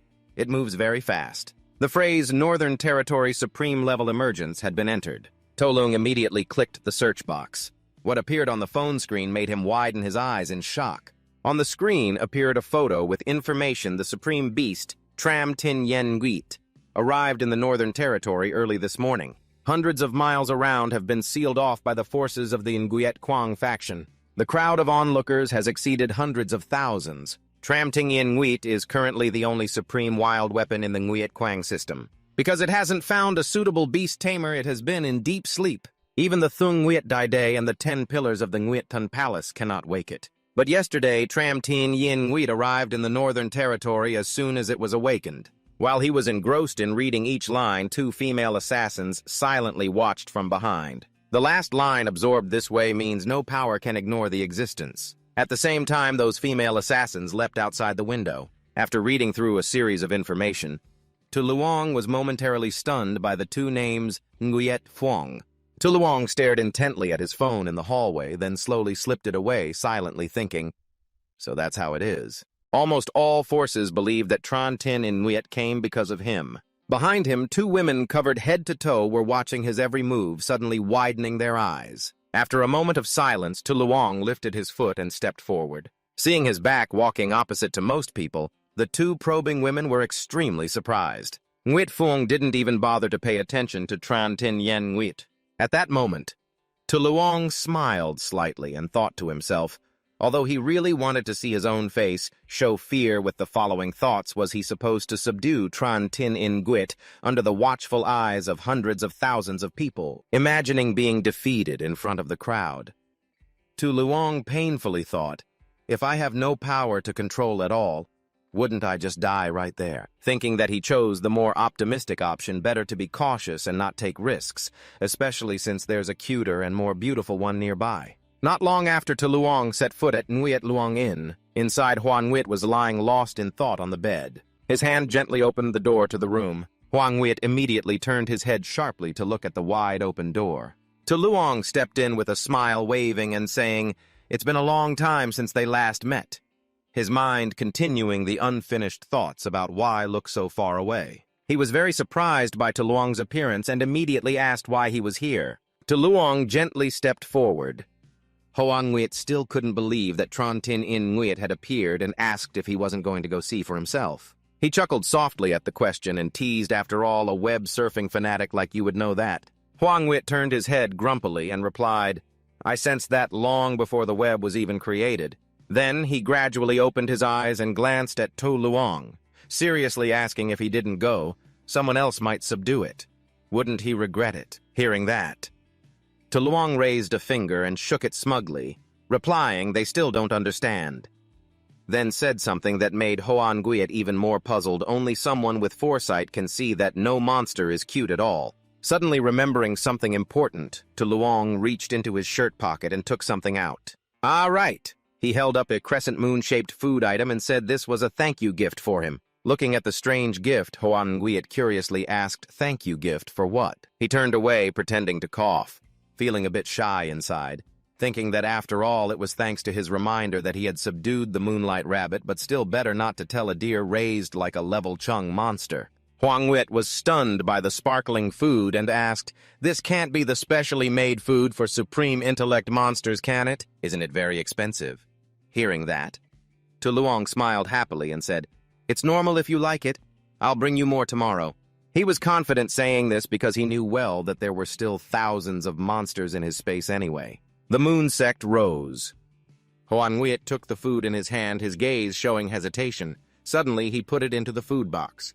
Tuluong nearby was a bit surprised and asked why. "Not eating it now, putting it in the food box." "The pillar." Huan Nguyen replied bitterly, "It's not just a snack, of course. It has to be eaten while watching movies and reading novels." His strange attitude surprised Tuluong a little. After finishing what he had to do, Tuluong immediately stood up and smiled, announcing, "Then I'll leave now. If I stay too long, it's easy for others to discover your identity." At that moment, Hoan Nguyet pulled out his phone and chuckled. He suddenly had an idea. Wait, there's clearly another way to communicate. And the next second, Tuluong also took out his phone and suggested, "That's right, let's add each other as friends." Hoan Nguyet was a bit surprised, but agreed soon after. Very fast. The notification, ding ding, rang from Tuluong's phone showing the user Nguyet Thon Theme Diep had added a new friend named Dap Phan Hoan Nguyet. But surprisingly, his avatar was a white-haired goddess with diamond-like purple eyes, looking at that face. Tuluong immediately recognized the pact between the cloud and the moon, the founder of the Moon Beast Academy hundreds of years ago. Then he silently speculated one thing: this legendary Emperor-grade beast must be her ancestor, right? Then he cast a not-so-friendly glance at Hoan Nguyet, a question forming in his mind. Could it be that after transforming, Dap Van Hoan Nguyet can also transform like that? Seeing Tuluong staring at him, she tilted her head in confusion and asked, "What's wrong?" At that moment, Tuluong, suddenly startled awkwardly, turned away, waving goodbye. "Nothing. I'm heading back now. I'll come again tomorrow." Inside, he was confused, wondering why his thoughts were all over the place. Seeing that Hoan Nguyet also raised her hand to wave goodbye. After he left, she blushed shyly and thought inwardly, "Clearly Tram Tin Yen Nguyet has appeared, but he doesn't care and still came looking for me." Suddenly, Hoan Nguyet clapped her hands, a bit surprised at her own deduction. "I got it. This move is called the soft tie that binds tight." Then she imagined Tuluong's sinister expression and scolded, "He's trying to trick me into joining the Moonlight sect." The next moment she got really annoyed, stood up, pointed forward confidently. "Moon King, you're cunning. I've seen through your plot." Suddenly she froze for a moment, her pointing hand completely still. After analyzing the situation for a while, Hoan Nguyet collapsed back onto the bed, embarrassed, thinking, did he just say he'll come tomorrow? 3 days passed. Nguyet Phuong still paid no attention to Tram Tin Yen Nguyet, and the Moon sect showed no signs of activity. As a result, the situation in the Northern Territory became increasingly chaotic. The number of people lined up wanting to sign a contract with Tram Tin Yen Nguyet was countless. The long line of noisy chatter made a woman annoyed and shout, "Stop pushing. It's just to broaden your horizons. Do you really think you can tame Tram Tin Yen Nguyet?" The person who just raised her voice was Vice Principal Thuong Nhu Nguyet of the Moonlight Beast Academy. She held up a sheet of paper and warned loudly, "Those who register will be guaranteed basic safety. Those who don't register will bear all consequences themselves." One by one, people came to register.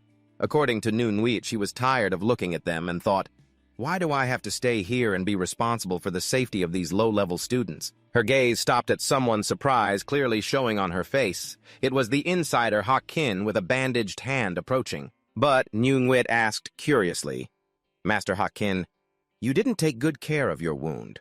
Why are you running here?" He smiled slightly, then gently said, "Let me handle it. I asked the doctor to treat and regenerate my beast. It's fine now." Hearing that Nhu Nguyet hesitated a bit, then replied, "Is that so?" Then she got up from her seat and confidently gave her spot to Hak Kin. "If you say so, then I'll leave it to you." She smiled faintly, inwardly mocking just another dreamer. Just as he sat down, a girl from the academy came up and asked, "Master Hak Kin, are you okay?" Feeling uncomfortable, Hak Kin forced a smile and stammered, I'm fine." Waiting for everyone to fill out the registration, he seriously thought to himself, that great person has arrived. Looking at the powerful figure in front of him, he silently guessed, "Although I've never met them, they will definitely notify me somehow." "Is this the great person?" A girl wearing a cloak stepped forward. Immediately, Hak Kin quickly spoke, "Next person student ID number. Star ranking, fill it out here." The girl gently placed her hand on the pen on the table. A symbol appeared on her hand. The symbol was a snake coiled around 3 equilateral triangles. This was exactly the distinctive emblem of the Black Moon sect. Hak Kin's eyes stared directly at that emblem. The so-called great person was actually Sachi, the beast master of the Black Moon sect. She also cast a snake-like gaze toward him. Hak Kin was a bit scared by the intense aura and stammered, asking for the next person. After she turned and left, sweat poured down his face in shock, confirming she really saw the shimmering barrier of Yen Nguyet in the distance. Someone couldn't help but exclaim, "Is this the beast once known as the Destroyer of Stars?" Right now, the Tui K sect from the central area of the 9 prisons, even the power of Dung Huang Tuyen had to speak up. What a terrifying aura. She gazed intently at the barrier before her, full of admiration, continuing today, We truly face a legend that lives up to its name. Suddenly, a blond man approached from behind and asked, surprising her, "Have you understood this? This man is Elder Kim Nguyen of the Nguthu Nguyen Quang Academy in the northern region." He seriously explained the gravity of the situation. If the fine Nguyen Quang beast enters the barrier, it will create a repelling force. A beast tamer charging in would be nothing less than a wasted death. At this moment, the Lin Nguyen sect from the northern region also arrived. Speaking disdainfully, a low-level fine Nguyen Quang beast dares to try to tame the Tram Tin Yen Nguyen. Vien Nguyen from the northern region added sarcastically, "What a daydream." Hearing those contemptuous words, Tui K glanced at them with a look of disgust. Then she turned around abruptly, smirking smugly. Every word dripping with mockery. "Fine, I get it. I'll order all disciples to return, but I want to stay here." She turned her head slightly to look back and added with disdain, "Let's see which fools don't know their limits and come looking for death." After saying this, Tui K slowly walked away from the spot step by step. Lin Nguyen ground her teeth angrily after those venomous words. This woman is truly detestable. She's scared of dying herself, yet wants to watch others become a laughingstock. Vien Nguyen beside her joined in the criticism. If it weren't for the great power of Dung Huang Tuyen, not wanting trouble, she wouldn't be allowed to cause chaos here. Seeing the unfriendly expressions from the two, Kim Nguyen quickly came over, patted their shoulders, and shook his head to remind them to back off. The situation is urgent now. It's time for us to choose who goes in next. He seriously instructed first to avoid rejection, all beasts must be tamed by Ngutu Su of the Nguyen Quang system. Second, the intrusion of a supreme beast will immediately cause the Tram, Tin, Yen, and Nguyen to resist its own kind. Hearing this information, both Vien Nguyen and Lin Nguyen looked worried and spoke in unison. Their faces clearly showed panic at this. Kim Nguyen continued to report, "That's right, only beasts below supreme level can enter." Hearing this, Vien Nguyen rubbed her chin and immediately voiced her speculation. "Could that be why the Nguyen Vung hasn't appeared?" Kim Nguyen nodded in agreement, maybe. But anyway, before he could finish, a pair of slender legs walked up from behind and interrupted. "We've arrived." All three turned their cautious eyes to the person who spoke. At this moment, New Nguyen and the students of the Nguthu Nguyen Quang Academy arrived. A concern rose in her heart. "I'm afraid the students will suffer heavy casualties." Then her gaze stopped at where Tui K stood with arms crossed. She happened to glance at her with an unfriendly attitude. But New Nguyen ignored her and turned to address her students. "All right, everyone. We're about to enter the territory of the Tram Tin Yen Nguyen. Next, I'll explain the rules to you all. When it wakes, it will unleash a wild slash that immediately breaks down all substances in the environment." Meanwhile, in the Tuluong room, he was just receiving that tense information over the phone. Reading the next line, although it possesses consciousness and life, it is completely unable to communicate. On the screen, a message from Huan Nguyen appeared. That year, Emperor Thuong Nguyen and the Nguyen Palace returned disappointed. No matter who came, it was useless.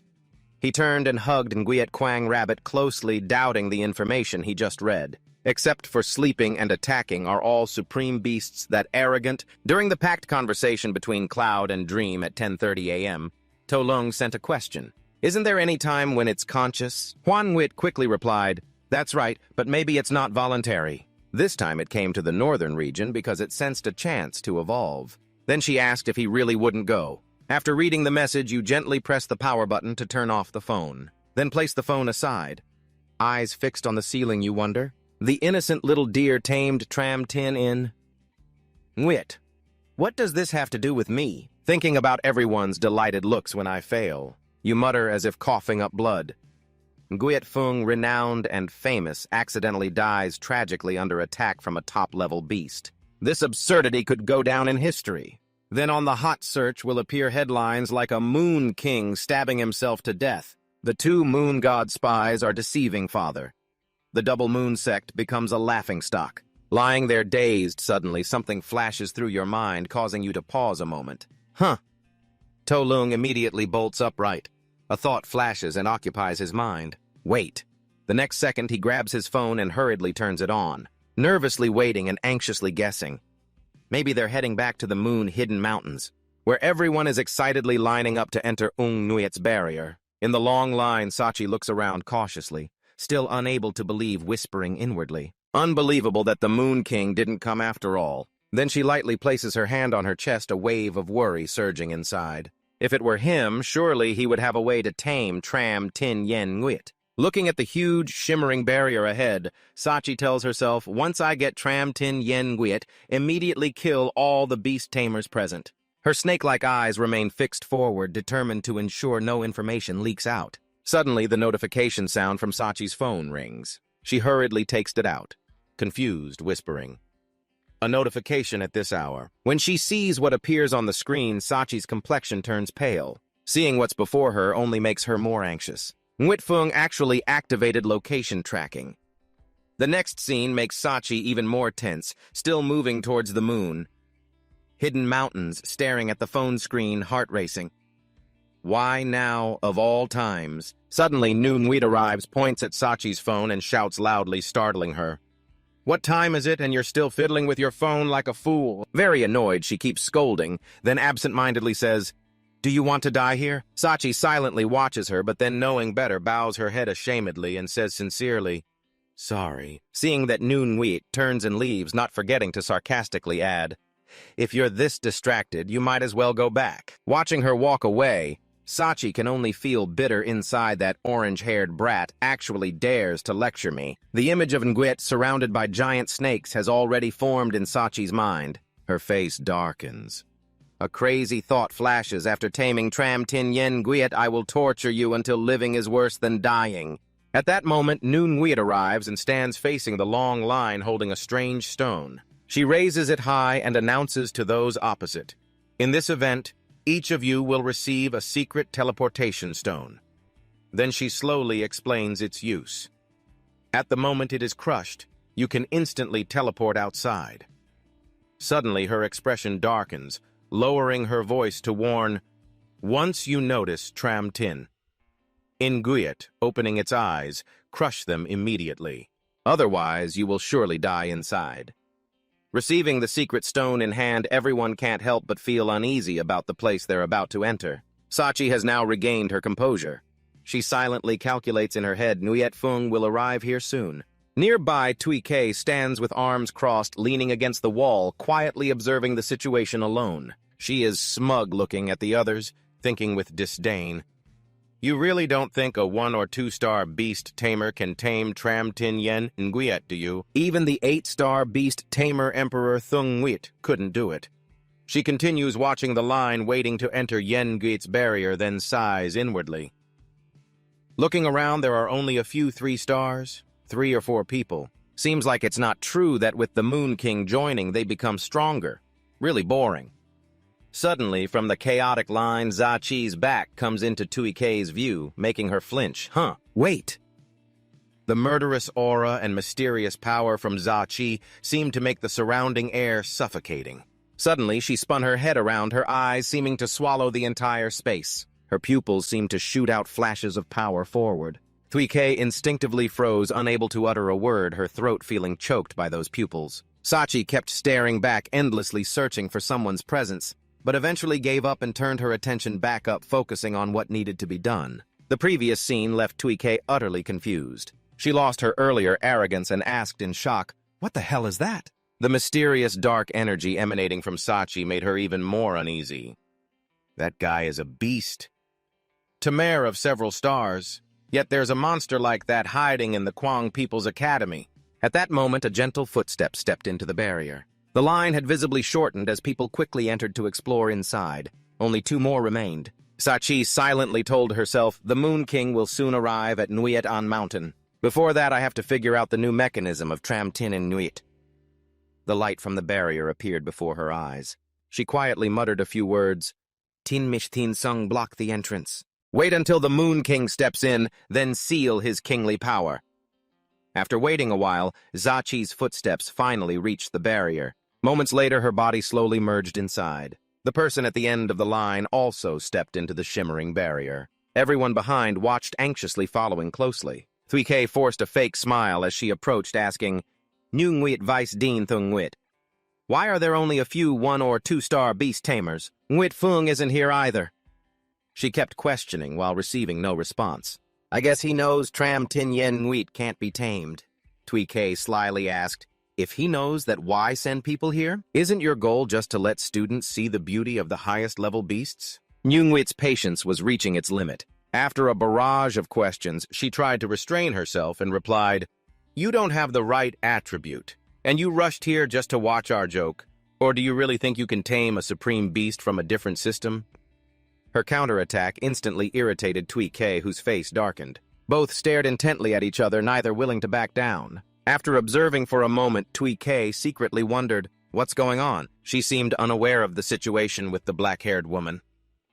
After a pause, she spoke, "Your academy."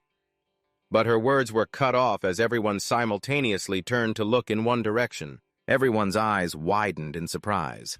In the distance, a familiar butterfly-like cloak fluttered in the wind. The figure's back appeared, stunning everyone. It was none other than Moonlight King Tuluong when they saw him. Everyone shared the same question.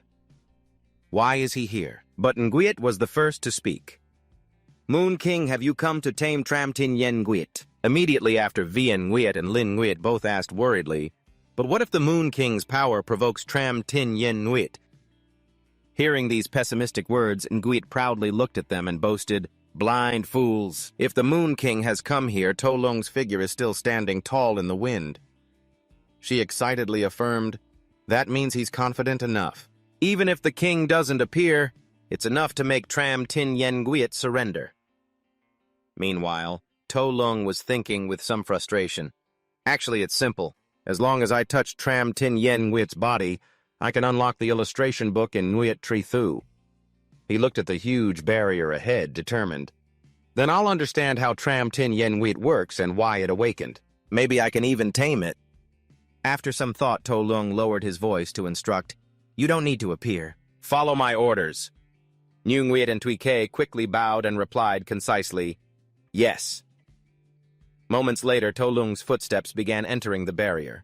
Suddenly, his eyes widened as if he sensed something. At that moment, the moonlight scripture appeared before him. Each page of the book turned like the blowing wind. To Tuluong's surprise, a new page was opened.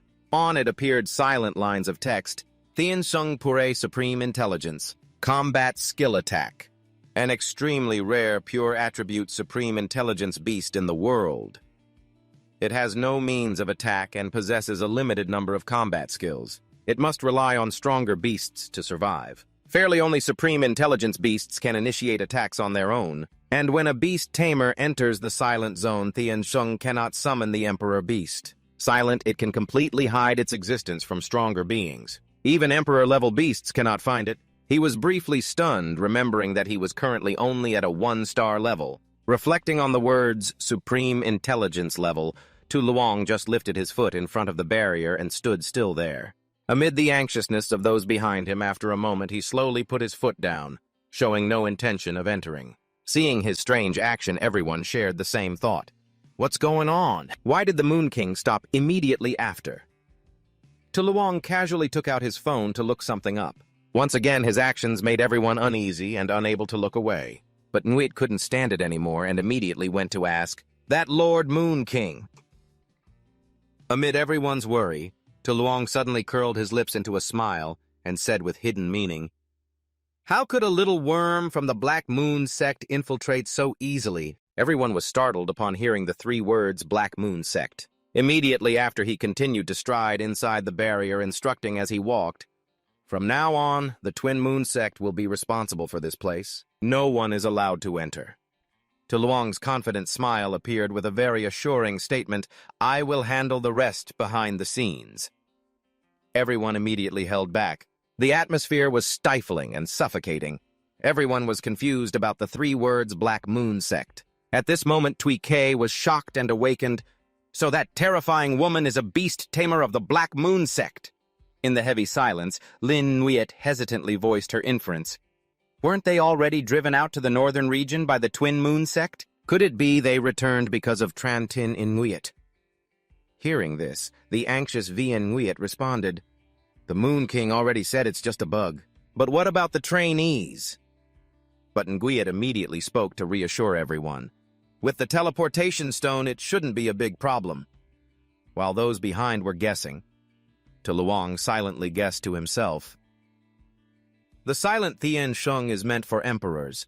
Could it be the Black Moon sect truly believes they have an emperor?" A flicker of unease flashed in his mind. In other words, after entering, it's very likely I'll have to face not just one supreme intelligence beast. This will be the most dangerous situation I'll face in my life. Thinking this, he tightly closed his eyes, pondering something. In the next few moments, Tuluong lightly stepped forward with the thought, "If it were me when I first transmigrated here, I definitely wouldn't have had the courage to enter." His face showed clear determination. The initial hesitation and anxiety had completely vanished. Now inside was filled with confidence, but for now, not yet. Without waiting another second, Tuluong immediately stepped inside. His robes fluttered like butterfly wings in the wind. When his body fully merged into the barrier, everyone began to exclaim, "Indeed, Lord Moon King's aura is truly powerful." Only Blackclaw silently observed him from behind. Deep anxiety and unease rose within him.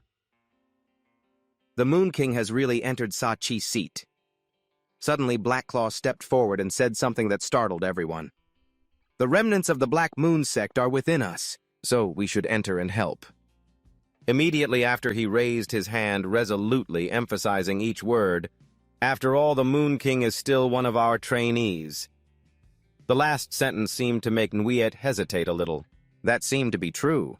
Elder Kim Nguyet nodded in agreement. "So what shall we do? Should we go in together to help?" Seeing everyone's strong agreement, Blackclaw quickly shook his head in opposition. "No, our combined power would alert Trantin and Nguyet." Then he walked away with his arm in a cast, decisively saying, "My beast has just been revived and is still weakened. I can enter by myself. It's absolutely no problem." Seeing his appearance, Vien Nguyet and Lin Nguyet both looked at each other suspiciously. Does he really look trustworthy like that? Watching Hak Kin's back as he walked toward the barrier, but Nguyet silently wondered to herself, "Why is he acting so strange today? He is not a member of the Song Nguyet sect. Why should we worry about the safety of Nguyet Vung right now?" Hak Kin was very hesitant, walking slowly under everyone's puzzled gaze. Just as he touched the shimmering barrier, suddenly a streak of lightning flashed across his hand. The next second, a force like a meteor appeared from nowhere. It headed straight toward Hak Kin, who quickly jumped up to dodge the attack. The scene behind caused everyone to panic and shout, "What just happened?" Hak Kin fell to the ground, coughing a few times amidst thick smoke, then shouted loudly, "What?" Suddenly, someone's voice made him startle. "You fool, are you imagining things again?" From the thick smoke, a scantily clad woman appeared. She uttered a scornful remark. "Even if your beast is in its golden age, trying to disturb Tram Tin Yen Weed is just a dream." At that moment, Hak Kin's gaze stopped at the butterfly symbol on her thigh. Immediately, his face stiffened as he realized she was that Nguyet of the Song Nguyet sect. The 12 Nguyet sisters, 7th-ranked Sachi Twa Master. "Trouble." The that Nguyet woman stepped forward to block the barrier. Annoyed, she asked, "There are more of them. Haven't you heard the orders from the sect leader?" She declared confidently, to everyone's surprise, "From now on, this area is under the control of the Song Nguyet sect." Each word carried an implied threat. "No one is allowed to enter." Hak Kin glanced at that Nguyet standing with hands on hips before the giant barrier. Then he silently felt relieved. She seemed unaware that Jin Mikthin Su also had no intention of entering. The situation could still be turned around. Meanwhile, inside the barrier, Tram Tin Yen Nguyet Sachi silently walked among the ruins. She was a bit worried, glancing around before thinking, "It's been 17 minutes, and still no sign of Tram Tin Yen Nguyet." The desolate and lonely scene made Sachi conclude silently, "Those who entered together are nowhere to be found." Suddenly she sneered with a sly smile and thought, "Low-level beasts within the basic tree tone rank can't escape." Watching the female students panic at the surroundings, Sachi grew more intrigued. These kids were all scared, crushing teleportation stones to run away. After some thought, she decided to move forward, feeling relieved inside. "Good, this way no one will bother me." At that moment, behind Sachi, violent breath appeared as if about to engulf the space. She quickly sensed that aura. Immediately, she turned around with joy. The dark aura spread throughout the space. Sachi instantly recognized it as the breath of a very powerful beast. Without waiting another second, she rushed like the wind toward the direction of the breath. Dispelling the stifling aura around, she eagerly rushed forward, hoping to witness what appeared before her eyes. Upon arrival, Sachi widened her eyes inwardly, delighted that her intuition was correct. Sure enough, she saw the magnificent blade of Tram Tin In Nguyet swirling in the wind. She finally relaxed. I finally found you, Tram Tin Inuit. Its body stood proudly in midair. Its feet were firmly planted on the ground below. That majestic look made Sachi admire, truly worthy of being the tritone of all weapons. Its brilliance is unmatched. A smile began forming on her lips. She dared not take her eyes off that precious weapon, fully satisfied. She thought, it was worth it for me to preserve the purity of its attribute, so even Jinmik Thiensu refused to sign a contract. Thinking that, Sachi slowly stepped toward Yen Nguyen. At the same time, she commanded, follow me, I know what you want. As if she understood it down to every cell. She kept saying, you have rejected Thung Nguyen, the great emperor and the holy maiden of the Nguyen god palace, because they were born as emperors. You are a proud and arrogant weapon. You cannot accept feeling unvalued. Sachi placed her hand on her chest. She sincerely said, although I am not as good as them, I am still a 6-star beast Tamer.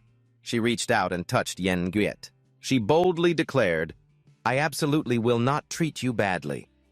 The excitement in Sachi kept rising, still shouting loudly, Tram Tin Yen Nguyen, become my missing piece.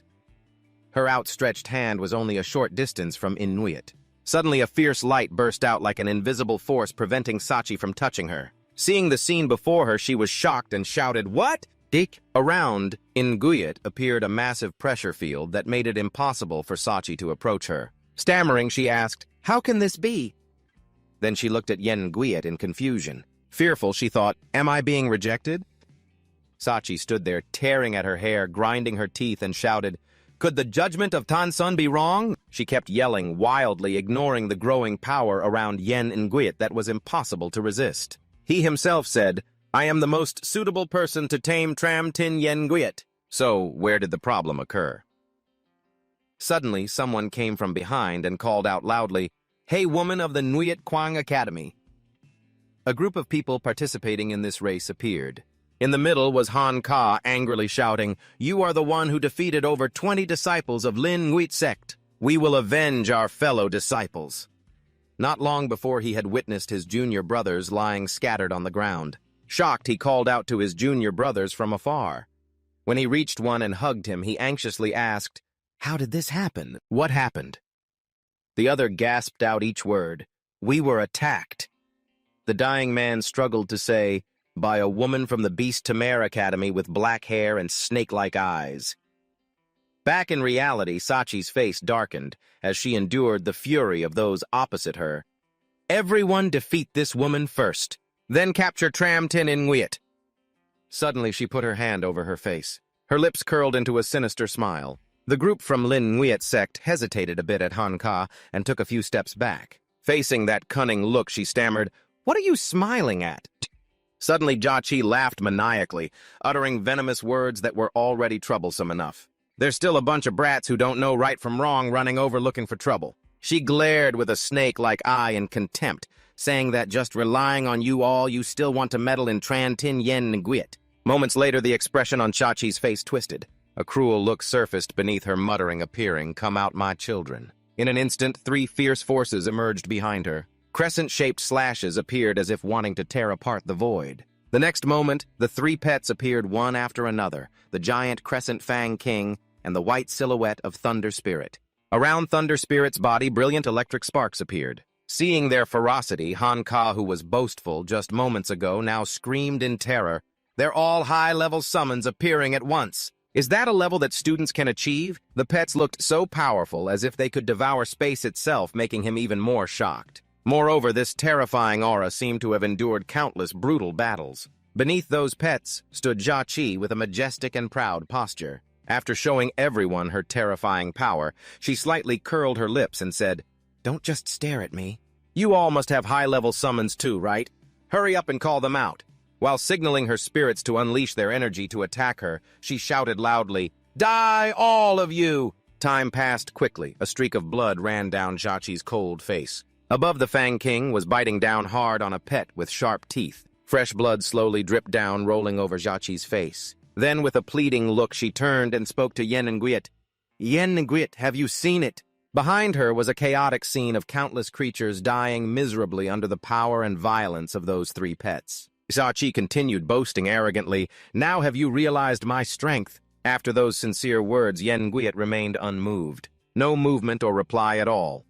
With the wind howling again, Sachi frowned in frustration. She clenched her trembling fists and muttered, "Damn it!" Suddenly, a voice rang out, startling Sachi. The remnant of the Black Moon sect, the voice came from Tuluong. He sneered, "Seeing your impatient look, even I can't help but want to laugh a little." She slowly turned her head, her voice trembling slightly. "You're here." All of Sachi's pets focused their attention on me, Tuluong said as she continued. Yenvuong tried to keep calm, slowly asking one question after another. "You're a one-star beast tamer alone. Why didn't you bring bodyguards?" The warning echoed in my ears. "You don't really think that having an emperor means you have everything, do you?" Outside, Tuluong tried to appear calm, but inside he was thinking, "These idiots really think they have an emperor." But that suddenly reassured him. No wonder they used Tin Mich Thin Shung. They must now feel they can't summon the emperor and can't do anything. Thinking this, Luong called out to Sachi in a deep voice, still wearing a faint smile. I slowly explained to her that just relying on the emperor alone, she naturally couldn't have everything in the world. My words echoed steadily, making Sachi even more anxious. Whether or not Tin Mich Tien Sung is present, the answer is the same. Then Tuluong's eyes sharpened like a blade as he gently reminded her, "So before this is over, Yen sect will seal this place." "You'd better crush the secret stone and run!" Sachi's legs trembled continuously. She stammered, "What?" Sweat poured down her face like a shower. She froze with countless questions in her mind. Tin Mich Tien Shung was exposed that quickly. At that moment, Tuluong slipped past Sachi while she was still confused. So he knew the emperor was sealed and deliberately came here alone. A hesitation flashed through Sachi's mind. Should I run or attack? While she was still hesitating, Tuluong was already approaching Yen Nguyen. In his heart, he silently prayed, "Please just stand still like this obediently so I can touch Tran Tin Yen Nguyen." Not long after Yen Nguyen appeared before Tuluong, casting an admiring gaze at him. He murmured softly, "This is the continuation of the words." When his eyes landed on the blade of the beast that had once sliced off stars without waiting another second, Tuluong reached out to touch Yen Nguyen's body. But the action suddenly froze. A furious voice came from behind. "Don't even think about touching Tram Tin Yen Nguyen." The three pet beasts of Sachi simultaneously unleashed their power and charged forward. Below was her proud stance, fiercely pointing and shouting, "Nguyen Chi Vung." At that moment they all charged at Tuluong, while the roar of Kin Vung Loi Lin echoed as he clasped his hands tightly together. A fierce bolt of lightning gradually gathered. Then he spread both arms wide, creating a curved slash of lightning. In an instant, the crescent moon slashed the lightning bolt from Loi Lin and the strike from Kin Vung, all rushed simultaneously toward Tuluong. Just then, a shimmering circle appeared at his feet. Waves of water rippled over him, and in a flash a shield from Ho Trung Nguyet rose around him, neutralizing all attacks. Seeing the scene, Sachi gasped, "What? How is this possible?" Tuluong stood unmoved inside the shield, making her even more doubtful. Neither the thunder nor the slash caused any movement. Looking at Tuluong's icy-cold expression, Sachi couldn't keep calm. Her inner self screamed fiercely. He hadn't even summoned a beast yet. From another angle, as the shield gradually faded, Tuluong panted heavily, muttering to himself. "That scared me to death." It looked terrifying, but turned out to be just a bluff. Then he silently thanked it. Although he couldn't fight back, Ho Trung Nguyet's ability to intimidate was incredible. At that moment, Sachi's body suddenly trembled. She gritted her teeth and shouted, "Nguyen Chi Vung." Mysterious blue-green patches appeared over her head. Next came the crescent moon slash. She spread her arms wide and said loudly, "No need to act arrogant anymore." Toluong's gaze shifted towards Sachi. Her hands trembled wildly as she asserted, "You are not a king." The next second, she clapped her palms together. Along with a confident remark, "It's just a show of power." Sachi gritted her teeth, a streak of blood running down her trembling face. At that moment, a formation of killing intent flared fiercely at her feet with deadly magical rays. She clasped her hands and raised them high. Her face darkened as she muttered, "Appear, great moon demon king." Moments later, an explosion appeared in the sky with something sweeping out from the center. A number of students below were simultaneously startled. After the shock, Tuluong also gasped, looking ahead with undeniable astonishment on his face. Anxiety suddenly surged in his heart when he realized Tin Mich Thin Sung's silent combat skill had concealed his true breath. Thanks to that skill, Tram Tin Yen Nguyet remained unaware. The snake-like skin gradually emerged from the void. At this moment, Tuluong silently judged that it was summoning another supreme beast. The slimy tongue of the giant pet flicked out, ready to begin a fierce hunt. The giant Great Moon Demon King landed beside Sachi. Its steely eyes looked straight ahead. Fatigue was clearly visible on her face, yet her words were still full of pride. "So facing my proudest child has scared you, hasn't it?" Opposite her, Tuluong stood tall, despite facing the giant pet beast. A slight flicker crossed his face, but he remained indifferent, as if nothing had happened. Seeing that expression, Sachi was somewhat confused, whispering, "How can his face be so cold?" The ferocity of her proud child only made her doubt more. Could it be he didn't even regard a supreme-level beast at all? But at that moment inside Toluong's mind were other thoughts. He recalled a post he had skimmed before: when facing a large beast, your expression must be fierce. He tried to keep a calm expression. A very pessimistic thought appeared: this way he could die with honor. At this moment, Sachi could no longer hold back. She pointed straight ahead and harshly asked the Moon King, "You still don't want to summon your beast?" The Great Moon Demon King beside him simultaneously growled terrifying sounds.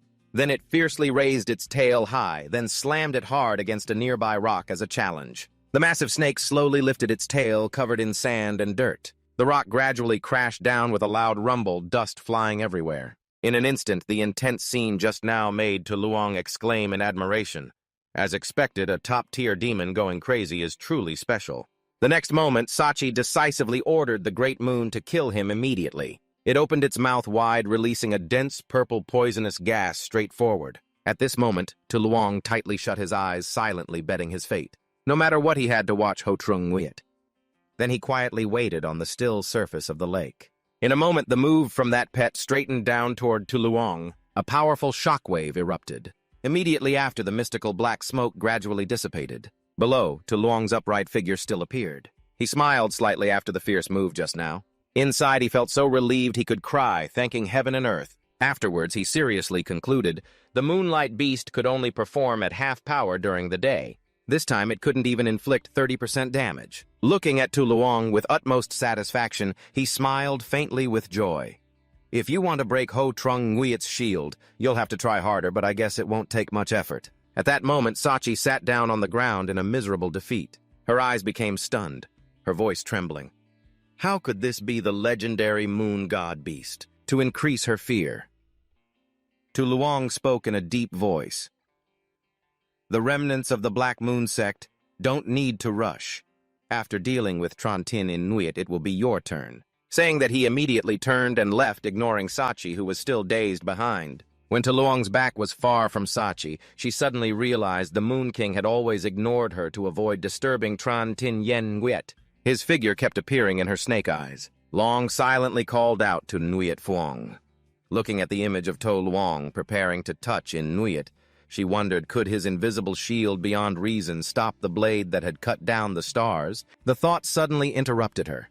She suddenly shouted loudly, startling him. Jingdich Thinsung canceled the skill immediately. Deadly poison gas burst forth from the Great Moon Demon King's body. Yen Nguyet also flared with brilliant light. Streams of jade-green energy wrapped around its body. Seeing the dazzling light before him, Tuluong anxiously exclaimed, "It's over." He worried silently, canceling the supreme breath shield will give him away. 1 second later, a hand appeared on Inenguyet's body, gripping tightly the leg that had already been lifted off the ground. Its awakened form appeared as a young woman with flowing green hair. Raising Inuit high, her eyes gradually opened. Tuluong anxiously watched as Trantin Inuit awakened. At that moment, the Inenguyet blade suddenly shook violently in midair. Soon after, the shaking became even more intense. Then the awakened form of that weapon began to tightly restrain it. The next second, she opened her sharp eyes. Rocks and earth around suddenly cracked repeatedly, making the scene even more chaotic. The shock made the students anxiously ask each other what was happening. As soon as someone announced that Trantin Inuit had awakened, everyone ran away quickly. All the students hurried outside. At this time, Inuyet's power burst out fiercely. Tuluong also promptly used his shield for protection. He gritted his teeth and looked forward with worry, thinking silently that the Great Moon Demon King only dealt less than 30% damage. The remaining shield of Ho Trung Nguyet should be able to block it right. Suddenly, something crossed his mind sharply, making him freeze. Right now, inside the pet space on the surface of the Moon Lake, violent ripples are surging. It is holding Tuluong from behind. Seeing that fearful expression, he thought in astonishment, no way. The chance to block it is less than 1%. He couldn't believe this truth. Tuluong asked in shock, "What, is there really such a huge gap between the levels of divine lords?" Then he hurriedly glanced back, silently searching for how the Hope Ray woman Sachi sitting there could protect herself. The scene of the great moon demon king curling up to protect Sachi inside left Tuluong speechless. While he was still dazed, Nguyen raised her sword straight up. Toluong's mood plummeted rapidly. He pessimistically thought if there was still no way to stop it. Her cloak fluttered violently in the gusts of wind. His thoughts suddenly halted. Immediately after, Tuluong quietly opened his mouth and fearfully exclaimed, "Step on the moon divider to save life." A few minutes earlier, outside the barrier, a voice full of hatred echoed, "Elder, do you hear? Everyone says a person, a woman from the Moonlight Academy beast taming attacked us." It was Han Ka shouting non-stop in anger. How could someone from the Moonlight Academy beast taming do such a thing? Lin Nguyen, hearing this, sighed in resignation and explained, "You all calm down. That's not someone from the Beast Taming Academy, but a high-level cultist of the Black Moon sect." She sighed wearily, secretly relieved. So normally the Academy's encounter with a high-level cultist means surviving is already lucky. Thinking that, she turned to look at that Nguyen who had been silent all this time. Seeing her expression as if nothing happened, Lin Nguyen quietly wondered, why is that woman so calm? That Nguyen's cold expression made her even more puzzled. Doesn't she worry about the Moon King's safety? Suddenly her expression changed. Her eyes widened as she accidentally noticed something. Instantly, that Nguyen turned her head sharply backward. She hurriedly informed everyone that Tram Tin Nguyen had been disturbed. Everyone was panicked and asked in unison, "Is Tram Tin Nguyen about to awaken?" Without a word, that Nguyen dashed straight to the group of students to urgently warn them. Everyone present immediately stepped back. 1 second later, gigantic rocks flew out from inside the barrier at incredible speed. Nearby students screamed and scattered in chaos. That Nguyen looked toward the direction people were running, full of confusion and thought. But what was that passing breath? Could it be the emperor of the sect leader? Back inside the barrier at this moment, Tuluong was still doing his best to resist Nguyen's pressure. He raised his hand to shield the fierce pressure, wondering why. He clearly read the name. Why did it not change at all? Could it be that this enchantment, combined with Tinmik Thin Sung's combat skill, caused the sound to be blocked? Looking at Nguyen preparing to strike, Tuluong worriedly estimated that in less than 3 seconds, Tram Tin Nguyen would break through. When the count of the 3rd second appeared in his mind, he slightly curled his lips in a smug smile, thinking the era has changed. With only 2 seconds left, Tuluong hurriedly took out his phone and tapped the screen repeatedly. The phone screen showed a conversation with Von Du Mong Tri Uk. Instead of replying to its messages, he typed an urgent message and quickly sent it to Hua Nguyen. At that moment, Yen Nguyen fiercely charged down, her eyes locked on Tuluong, who held the ancestral weapon in his hand. She rushed like the wind toward him. In the blink of an eye, Nguyen appeared very close to Tuluong. As the distance between them narrowed, he immediately launched an attack without waiting another second. Tuluong decisively raised his hand straight forward. At the same time, Nguyen was ready to swing her sword down. Just as he raised his hand straight out, she unleashed her attack. At that moment, a binding pressure appeared on the palm of Toluong's hand. In just an instant, that huge force seemed to engulf his entire body. Immediately, an earth-shattering explosion erupted powerfully outside the barrier, which was also heavily affected. Those standing near the blast were quickly blown away by it. That Nguyen just created a solid shield. Some people standing behind were unaffected.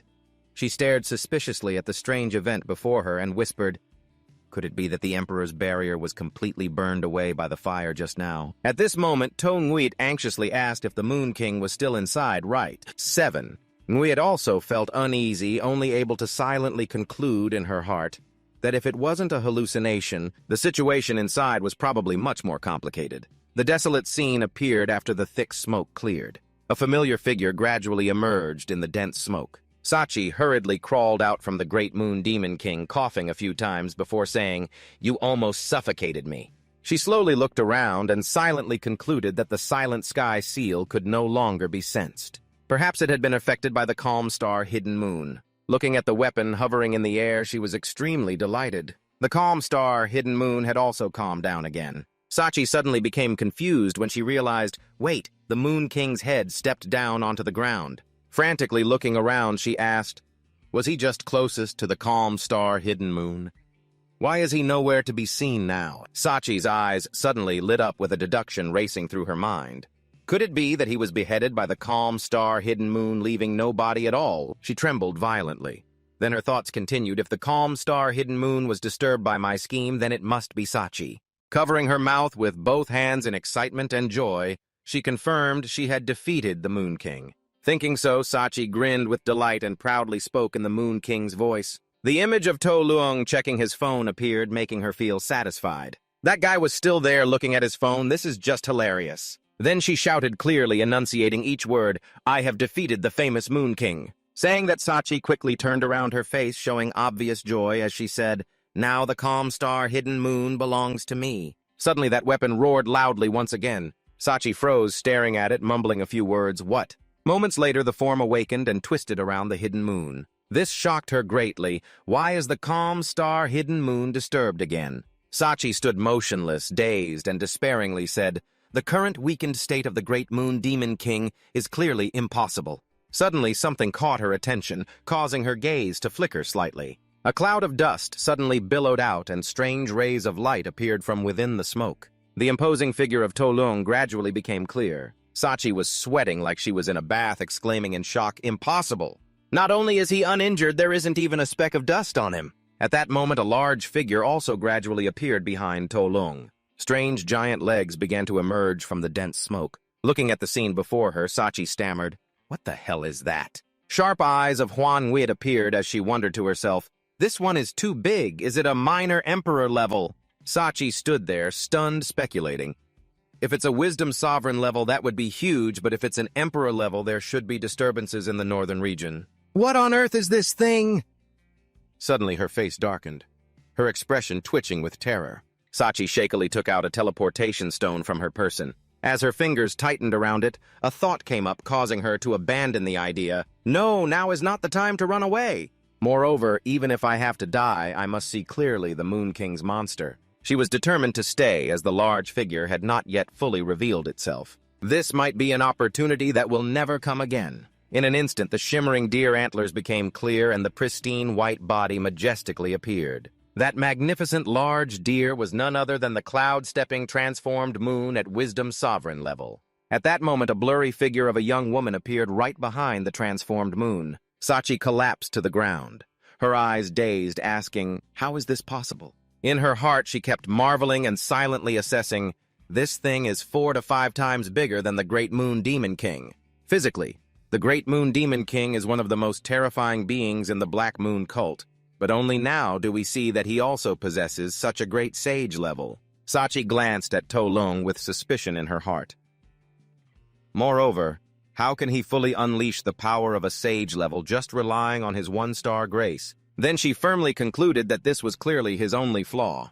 At this moment, Tuluong finally relaxed and smiled slightly, still a bit stirred inside. What a scene! He looked back at Huan Wit behind him, quietly admiring, such a small hung can transform so magnificently, even I'm startled.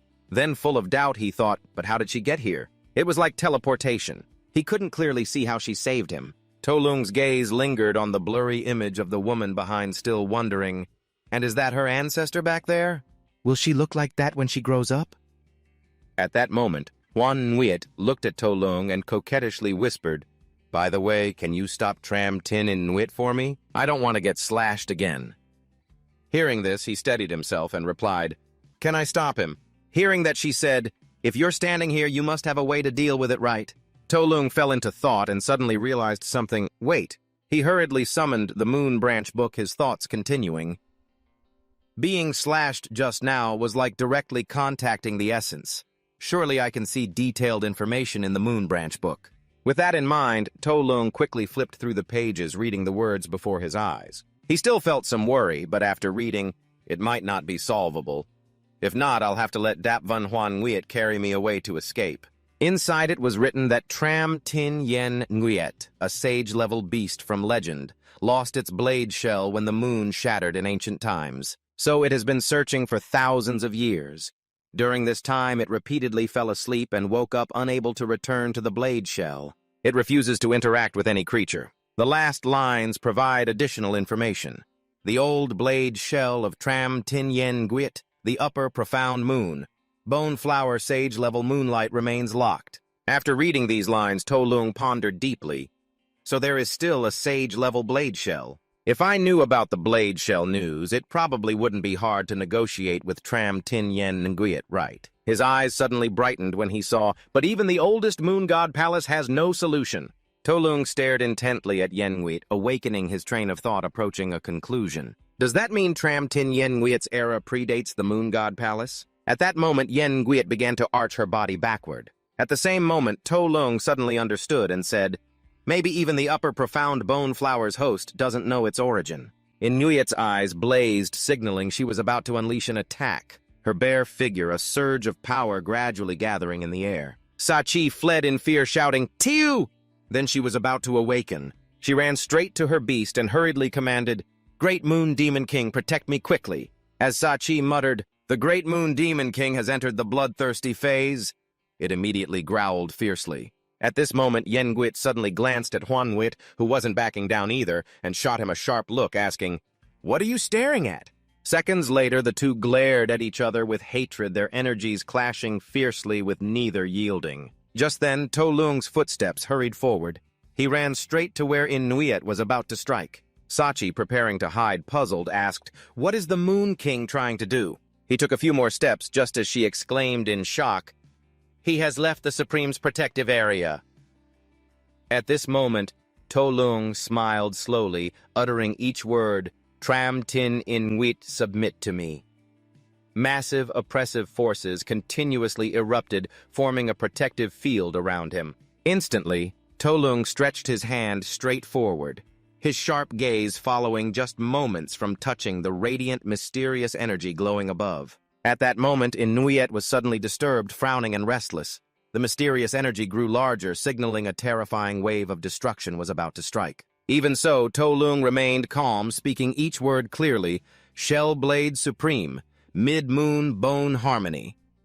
Those words flashed like lightning, leaving Nguyen momentarily stunned. At that moment, his voice continued steadily. "Tram Tin Nguyen, you're looking for her, right?" She gave a sparkling look toward Tuluong, surprise clearly showing on her face. Below, he still held that imposing demeanor and continued, "I swear by the reputation of the moon god's shadow, within 3 years the shell blade will be brought before you." Without hesitation, he immediately set a condition. "In return, you must fulfill one request of mine." As Tuluong finished speaking, Nguyen fell into deep thought. Silent for a moment, then slowly lowered her heavy eyelids and shut her eyes tightly, her body gradually dissolving into the void.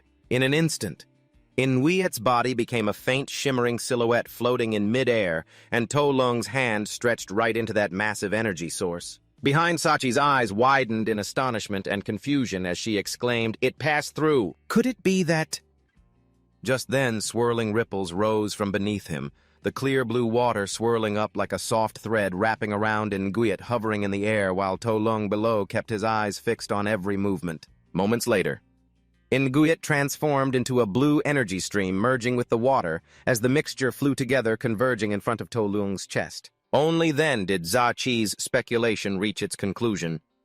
Tram Tin Nguyen has accepted the Moon King's bond.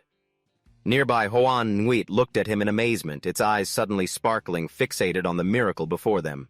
The two energy streams merged into one, swirling around Toluong's body, prompting Huan Nguyen to exclaim, "This time the outside world is surely going to be shaken."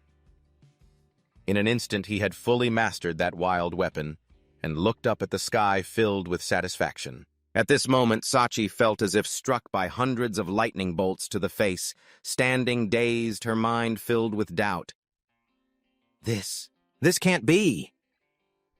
Clearly, tens of thousands of Beastmasters had failed, because Tram Tin Nguyen possesses an indestructible nature, but once bonded by a contract with someone, it can be destroyed by the death of the contract maker. So, for Tram Tin Nguyen to agree to bond, it must be someone she believes will never be defeated. Toluong's face appeared in Sachi's mind, and she was amazed to confirm this was indeed the Moon King. After a jumble of thoughts, Sachi stood up dazed, muttering, "So you can only truly understand by seeing it with your own eyes." Suddenly her eyes shone with determination as she decided, "If that's the case, I'll use my death to send a message to the Black Moon sect." Immediately after, Sachi shouted fiercely, "Great Moon Demon King!" At her call, the spiky pet beast charged fiercely toward its master. From afar, Tuluong quickly noticed something was wrong. He glanced toward Sachi with a cold look and said, "This woman has seen too much. Though I don't usually silence witnesses." Huan Nguyen seemed to understand, stomping heavily on the ground, then spitting out a dazzling beam of energy forward, the intense light aimed straight at the Great Moon Demon King. Just a second later, the giant serpent vanished into the void. The lightning-fast strike successfully blasted the Great Moon Demon King away, leaving a devastated scene with mountains flattened before their eyes. Tuluong exclaimed in shock and disbelief, "This!" Internally worried, he thought, "Have I been feeding her too carelessly before?" On the ravaged ground, drops of someone's blood slowly plopped down. The one bleeding miserably was Sachi. At that moment, she silently pieced everything together. Moon God, Palace, Moonlight Pavilion, White Deer, Moon King. So that's how it is. Looking at the large figure of Huan Nguyen, she became more certain. This isn't an innate supreme intellect. Sachi twisted her face as her reasoning continued. This is the descendant of an emperor. Her eyes fixed on Huan Nguyen's silhouette, confused and thinking further that her ancestor was... Her chain of thought abruptly stopped. Cautiously, Sachi took a teleportation stone and reassured herself silently. I can't die. This information is even more important than Tramtin and Nguyets. Everyone must know. Her face was full of determination and hatred. First, she planned to divert their attention, then escape later. Thinking this, Sachi silently ordered her 3 remaining pets to charge forward. Then she turned around, tightly gripping the teleportation stone in her hand, silently promising, "This area hasn't been fully sealed off yet. Just stay away from Nguyen Vuong and you will have a chance." But suddenly a streak of light flashed by, stealing away Sachi's last hope of survival. She stared blankly at her empty hands, unable to say a word. Across from her, Huan Nguyen also gaped in shock at the recent scene. Tuluong's tiny butterfly held the stone tightly in its hand. Huan Nguyen was surprised to see it was a low-level stealth light butterfly. Very quickly, the stealth light butterfly teleported the stone back to Tuluong's hand. In front of him was still Sachi's stunned expression. He smirked proudly and explained, "In the battlefield of the Supreme Ones, naturally, no one pays attention to a low-level stealth light butterfly. What do you say, isn't that right?" Hearing this, she was as if struck dumb. Her body was unable to move in mid-air. Then she spoke calmly, as if no longer caring about survival, though it was probably too late. "But in the end, I understand why you are called the Moon Transformation King." Without waiting any longer, inhaling the cold, swirling air, Sachi's body vanished, her face blurred with the smile on her lips, silently saying goodbye. "Nguyen Vuong, I am honored to have fought alongside you." She kept that smile. Only life was fading away. Scene shifts to outside the 7-moon barrier. Suddenly her eyes widened as she saw something ahead. The calm and composed figure of Tuluong stepped out of the chaos, making her stammer and scream, "Master of the sect!"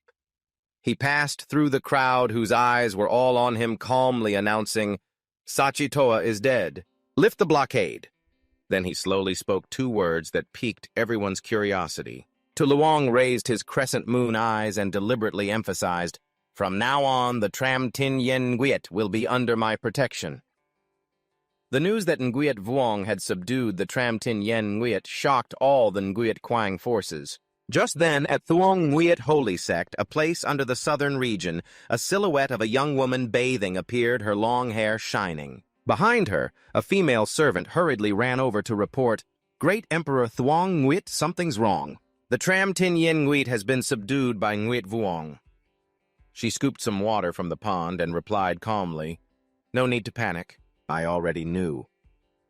Then Thuong Nguyet stood up, still calm and composed, explaining, "Nguyen Vuong is the beloved of Nguyen Quang and the holder of the Nguyen Chi Tu. This is only natural." The servant was still dissatisfied, raising her voice fiercely, "But your majesty as well. You were born as a 4-star beast tamer. Moreover, you have a demon beast of emperor level and possess eyes that can see through all the Nguyen Quang in the world." Hearing this, Thuong Nguyet smirked slyly and replied, "Exactly. I'm also very curious whom Nguyen Quang will ultimately favor more." Then she decisively ordered, "Prepare the moon god ceremony. Let all the sect's qualification inspectors abandon their previous words." Like a thunderbolt, her servant froze speechless. Huh. At the same time, at the northern edge of the central area, somewhere on the coast, a figure cloaked in black from head to toe stood gazing into the distance. Behind him, a woman announced, "Great Saint Sun, those two are heading to Holy Mountain." Immediately, she asked, "Lin Chi, do you think this time I will still lose to Nguyet Vuong?" Quickly, Lin Chi confidently replied, "Even if I am the only one among the top disciples, I have never doubted that. You will definitely defeat Nguyet Vuong and restore the glory of the Black Moon sect on the seas." Suddenly, water whirlpools and mysterious lights appeared from within the vortex.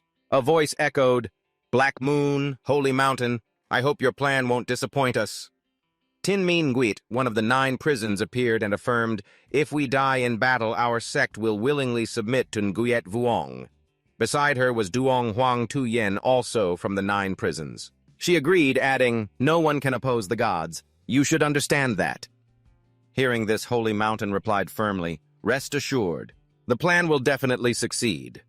Then he turned and walked inside.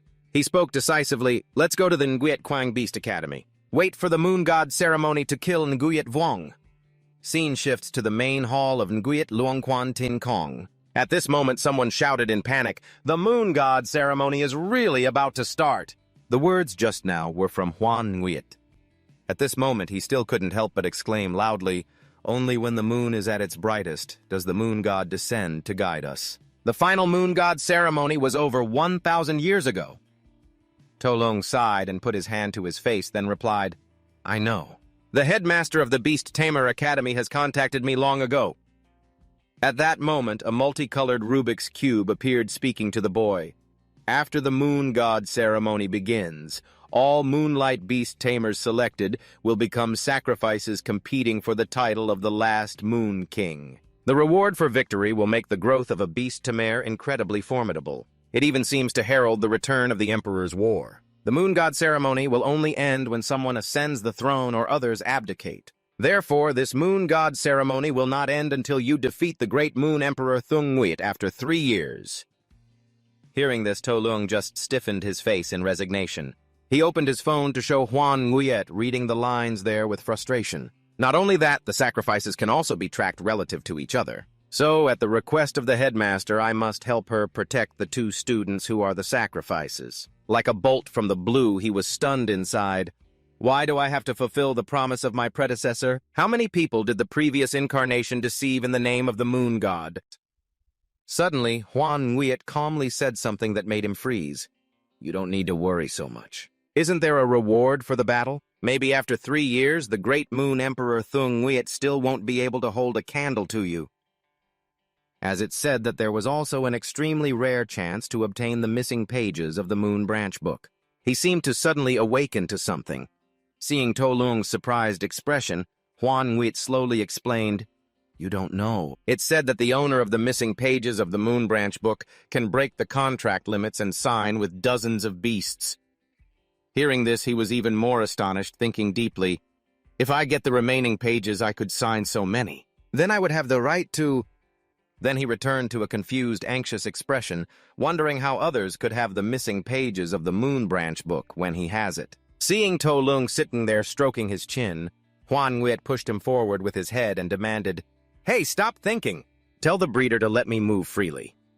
It clasped its hands with a pitiful and hopeful expression as it said to Toluong, "If I can go outside to admire the moon, can I conveniently help you with those 2 little pups?" Hearing the reply, Huan Nguyet curiously glanced at him, realizing that Toluong had accidentally been slammed against the wall by it just now. He quickly stepped out of the room, rubbing his butt while opening his phone to search for something, muttering constantly, "A level supreme intellect suction almost pierced my kidney." The article 100 Ways to Cook Deer Meat had been shared by Toluong in the chat between him and Huan Nguyet.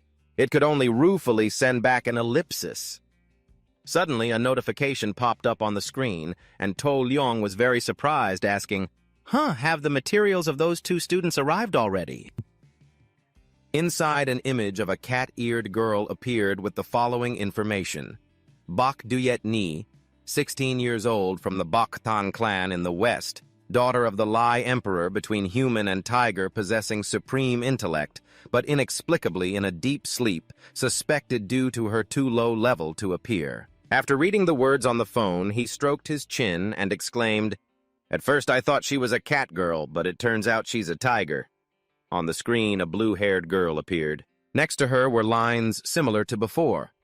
Beach Dao, 16 years old, from the most prosperous human kingdom in the Northern Territory, the fourth princess of the Beach-Nuiat Empire. Since childhood, she has had achievements summoning supreme beasts to fight enemies. After learning the information of those two, Tuluong sadly swiped his phone and said, "The princess and the emperor's daughter really are two troublesome people. Send it off first and then figure it out." Very quickly, the information of those two was shared with Huan Nguyen. It was very excited and immediately replied, "The one on the bed seems very interesting. Give it to me." Switching scenes to the academy night was falling, and Du Yet Ni's sleepy face appeared as she swung gently with Tokan. She began to sigh. "Tram Tin in Nuit was just like that conquered by the Moon King me. I never even dreamed of it." Tokan suddenly stood up excitedly and said, "All right, let's hurry to the teaching area. Aren't there some important announcements to be made afterward?" So the two girls strode together toward the teaching area. Huan Nguyen's antlers had been peeking out from behind for who knows how long. He silently concluded that must be the mixed-blood girl from the Bak Tun clan. He kept his eyes on Du Yet Ni's back, muttering, "The scent's quite memorable, but the head's not that smart." A raindrop fell on Huan Nguyen's nose. He looked at it and said, "It's about to rain." Then he slowly walked back, thinking, "Better to return first. My power drops significantly on rainy days. Better be on guard in case something happens." But within a second, he stopped, his eyes serious as he sensed something unusual.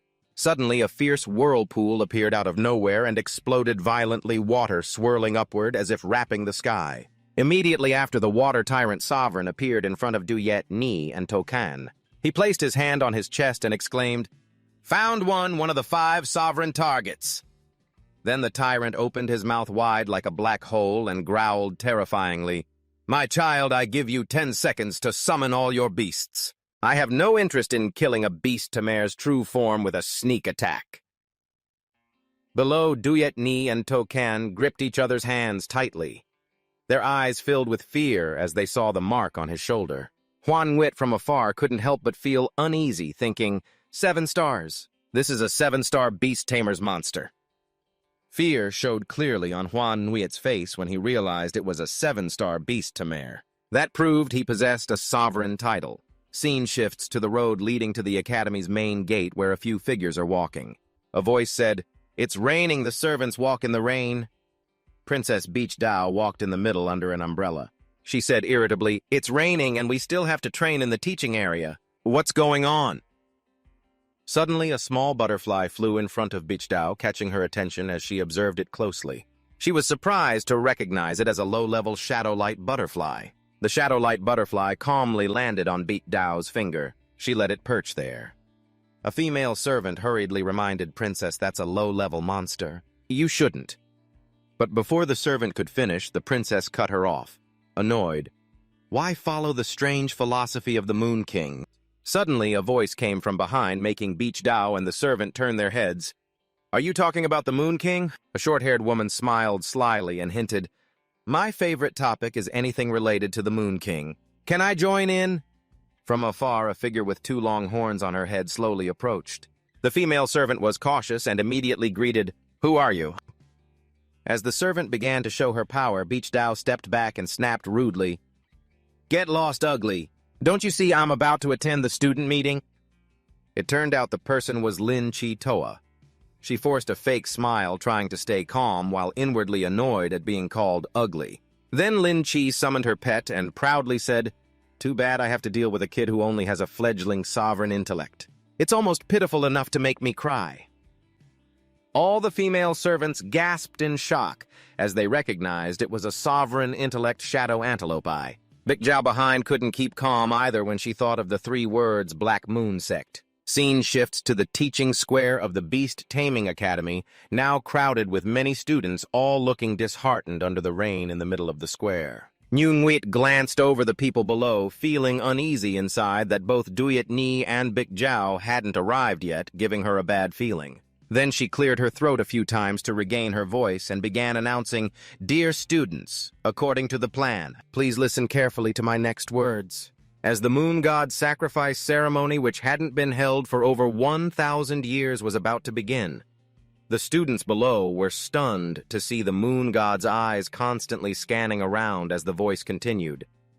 After the moon god ceremony begins, beast tamers of the moonlight system with high potential will be chosen as battle sacrifices to please the gods. Each victory will earn unimaginable rewards, and rules will be set to determine the final winner." But before she could finish, someone's voice interrupted loudly, "The sacrifices will slay each other until only one remains alive." Nguyen and Kim Nguyen both lifted their eyes to the brightly shining spirit protector in the sky, who appeared with a very bizarre smile. He gleefully continued, "That person is the true Moon King of this era." Seeing that distorted face, Nguyen immediately ordered the students, "Everyone retreat immediately." But just as she finished speaking, the spirit protector triggered an explosion like a meteor down below. The dazzling light almost illuminated the dark night. Nguyen quickly activated her defensive skill. She looked ahead, a strong sense of unease rising in her heart. Damn, that's the combat skill of a 7-star Supreme. But her own hidden Supreme could only protect himself. The students feared that all the thick smoke and dust from the earth-shattering explosion had started to clear. The rain kept pouring, but Nguyen froze, staring at the students, who had minor injuries, amazed and speechless. Elder Kim Nguyen had also come over beside her. The two of them shared the same question at once. What happened? The spirit protector's twisted face showed some worry as he realized the attack had been absorbed. It seemed the Moon King had intervened somewhere in the teaching area. The familiar cloak of Tuluong stood silently with the students, his back turned. He remained motionless, quietly observing the situation. Tuluong's gaze was like a dagger. Beside him, the spirit protector firmly stated, "Nguyet Phuong is watching me." At this moment, he also silently concluded that thanks to the battle at Nguyet An Mountain, Ho Trung Nguyet's protective skill had tripled. Unease returned as Tuluong saw Ho Trung Nguyet's expression, but this time 40% of the shield had been shattered. If it were before, everyone would have been blown to ashes. However, he smirked proudly, thinking to himself how he had almost forgotten how long it had been since he last went crazy. Just as his train of thought was cut off, red lightning bolts appeared in the sky. Everyone panicked and shouted, "What's that?" The space was torn apart. Leading Nguyet, a woman with 2 angel wings fluttering, appeared from the void. Seeing the 7-star emblem on her chest, Nguyet couldn't help but worry, thinking, "A 7-star Supreme, the second 7-star Beastmaster, means the opponent has at least one Emperor." Suddenly, leading Nguyet raised her voice to scold, "What are you doing? What will happen if all these people die? Is that necessary?" The spirit protector calmly replied, "What do you understand? How can Nguyet Phuong care about the lives of these ants?" She quickly retorted harshly, "Fool. This is the territory of the Twin Moon sect. Besides, our mission is only the second deputy headmaster's battle." Hearing the conversation just now, Nguyen seemed to realize that. She hurriedly asked, "Those 2 strangers wait. Is the spirit protector leading Nguyen a member of Tin-Mei Nguyen?" Then Nguyen asked them in confusion, 5 years ago I came to Tin-Mei Nguyen to train as an exchange student and was lucky enough to witness that person's skills. Why attack us?" The spirit protector immediately turned to leading Nguyet and asked, What should we do, my other half?" Hearing this, leading Nguyet ordered the spirit protector, "All right, I'll give you 1 minute to teach these innocent students a lesson. After that, we won't hold back anymore." The students below all scattered in panic after that statement. However, only one person calmly took a step forward amid the crowd trying to escape this chaos. Tuluong's stride was leisurely in the opposite direction. He was holding a phone, typing something as he approached the 2 troublemakers. He asked, "Are you from Tin-Mei Nguyen?" They immediately turned around, wary eyes fixed on him. At that moment, Tuluong's face darkened his anger, obvious at the words not daring to show themselves. Even the Emperor doesn't dare to appear, yet still dreaming of a full retreat after causing trouble here. The next moment, Tran Tin Yen Nguyet was summoned by him. It flew straight up, surrounded by brilliant streams of energy. Nguyen and Kim Nguyet both stared in shock, quietly concluding it was a 7-star Supreme Tran Tin Yen Nguyet. At this moment, that supreme weapon entered a state of awakening. Yen Nguyen was momentarily stunned, as if silently observing the situation. The next second, her eyes flashed with dazzling light. Yen Nguyen clenched the sword tightly with both hands, beginning to gather energy, signaling a heavy destruction about to happen. But she immediately sensed something was wrong, deeply worried by her own judgment. Wait, this stance doesn't distinguish friend from foe at all. Seeing that terrifying expression of Nguyen, Nguyen was even more shocked by the thought. Could it be that she wants to kill everyone present? In an instant awakened, Nguyen unleashed a devastating strike towards the spirit guardian and Dan Nguyen, the heavenly maiden of light. The move emitted an intensely blinding light. Shortly after, from where she launched the attack, a thick cloud of smoke rose. The ground was also heavily damaged. Inside the dense smoke, Nguyen's coughing echoed. She sat on the ground, her body unharmed by the previous strike. She glanced at the blood trickling down her face, still surprised, yet she survived. Then Nguyen slowly stood up, looking at the deep pit before her, and concluded, "It seems the Moon King still cares about the life of his own." The two others were lying flat at the bottom of the pit. They struggled to utter, "There's absolutely no way to resist. Is this really Tram-Tin in Nguyen?" At the edge of the pit, Tuluong stood proudly with his cloak fluttering. Above him hovered the awakened Nguyen. Dan Nguyen looked at him, still threatening. "But even if we die in battle, it's merely a welcoming gift for you all." The spirit guardian regained composure, continuing a warning and a final reminder, "The Emperor will soon appear before you." The next moment, the two began to combine their powers. The spirit burst forth heavy light, while Dan Nguyen summoned spheres around her body. Yen Nguyen noticed the abnormality, her eyes immediately blazing. She hurriedly flew over and looked straight down at them. Tuluong silently stood behind, observing the situation. He clenched his teeth with great concern about the current state. After 2 attacks, Ho Trung Nguyet's shield was down to 4%, no longer usable. At this time, Dan Nguyet and the spirit guardian were quietly murmuring something. Meanwhile, Tuluong was extremely troubled with his thoughts only 3 seconds before Tram-Tin Yen Nguyet drew her blade. If they didn't stop, everyone would turn to dust. His eyes seemed about to blur as he asked himself, what should I do? But just then, Nguet's eyes shone even brighter, and the next second she swung her blade forcefully forward. A crescent-shaped slash appeared instantly, cutting like a meteor straight down towards the two. Dan Nguyen froze, staring at the incoming strike. Her face darkened silently, stunned by the fragile life before her. The next moment, Nguyen's attack shook the entire sky. The light kept surging higher with such power that distant students couldn't stand firm. A male student asked confusedly, "Such a big commotion. Is that the Moon King's beast?" Suddenly, a friend behind shouted urgently, "Everyone look at that!" Suddenly, in the sky appeared a crescent moon and a full moon. The students all gasped as they realized there are actually 2 moons. From the thick smoke, the spirit guardian's sharp curse rang out.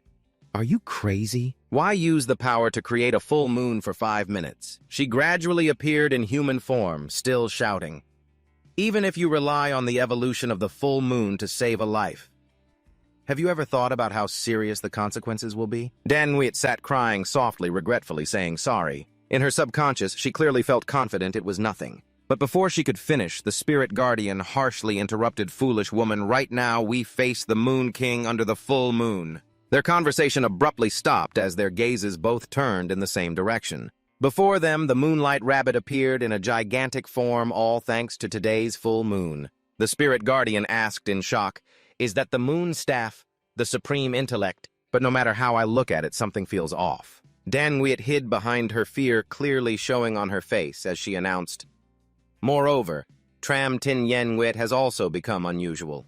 Yen Nguyet's fierce gaze had already caught their attention. A fearful question was uttered. "Could it be that we have to face both of them at the same time?" Without waiting any longer, Yen Nguyet in a rage immediately clenched both hands on the blade, then suddenly slashed at Nguyet Kwangtho's belly. Blood splattered everywhere, its body was cut in half. The scene before them made Tin Lin Thu Ho and Dan Nguyet even more shocked. What is this, killing one of their own teammates? After that strike, Yen Nguyet turned her sharp gaze backward. Scene shifts to the Nguyet Kwang Gutu Academy outside the royal mansion, where a strange flow of demonic energy emerges from the ground. Bikdao's servants couldn't help but feel fearful in this suffocating atmosphere. Lin Chi leaned forward, looking at the summoned pets, unable to hide her contempt. She exclaimed, "What a joke, can you even last a minute?" Immediately after, Lin Chi calmly called out the name Lin Dung Yan. The large demonic pet behind her instantly shot 8 laser-like beams forward. In an instant, those deadly beams pierced through the feeble pets in front of them. The pierced spots gradually turned into large holes on their bodies. Thick smoke rose from them. In moments, the entire body of the pet had melted away. The dense smoke rising caused one servant to shout in panic, "What?" Seeing the situation, Bitch Dao immediately called out loudly, "Bitch Lan Ung." The large pet quickly appeared beside her. Lin Chi on the opposite side, satisfied with the situation, smirked and said, "Finally calling out your little prodigy interesting?" Unfortunately, once again, those high-intensity beams quickly pierced straight through the pet, accompanied by Lin Chi's greeting. "Bitch Lun Ung is not from the Nguyet Quang system, doesn't match your attribute. That's why it's always in an untransformed state, right?" A servant immediately summoned a long-legged leopard and ordered it to carry Bitch Dao away. He instructed the princess, "Run to the edge of the black mist, maybe escaping outside will save you." The previous scene only made Lin Chi despise her more. Calmly, she asked, "I say, is this all the skill you have?" As soon as she finished, Lin Dung Yan Ta gathered a ball of energy in her throat, and a few small glowing rings appeared around her eyes. In an instant, the death rays were unleashed, piercing through the female leopard servants carrying Beach Dao as they fled. They couldn't escape and immediately collapsed on the ground after the attack.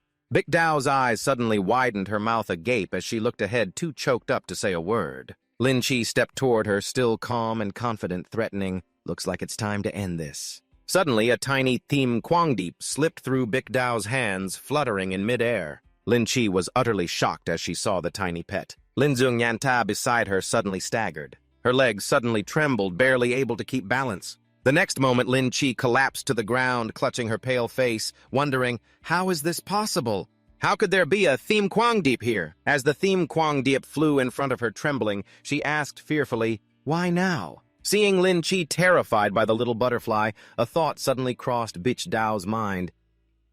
Could this Thiem Quangdeep be here to save me? Moments later, she turned and left, trying to stay calm, thinking, "Whatever, just get out first, then figure it out." Lin Chi still knelt miserably on the ground, whining nonstop.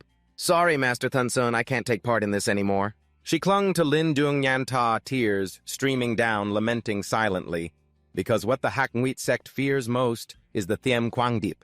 Scene shifts to To Ken and Duet Nhi, who are hugging each other in fear. After counting down 10, 9, 8, 7, the tyrant continues with 6, 5, 4, 3. Behind Huan Wit, unable to contain her curiosity, she looked on and quietly asked, "Is Wu Bao Quan the supreme really Duong Huang Tuyen?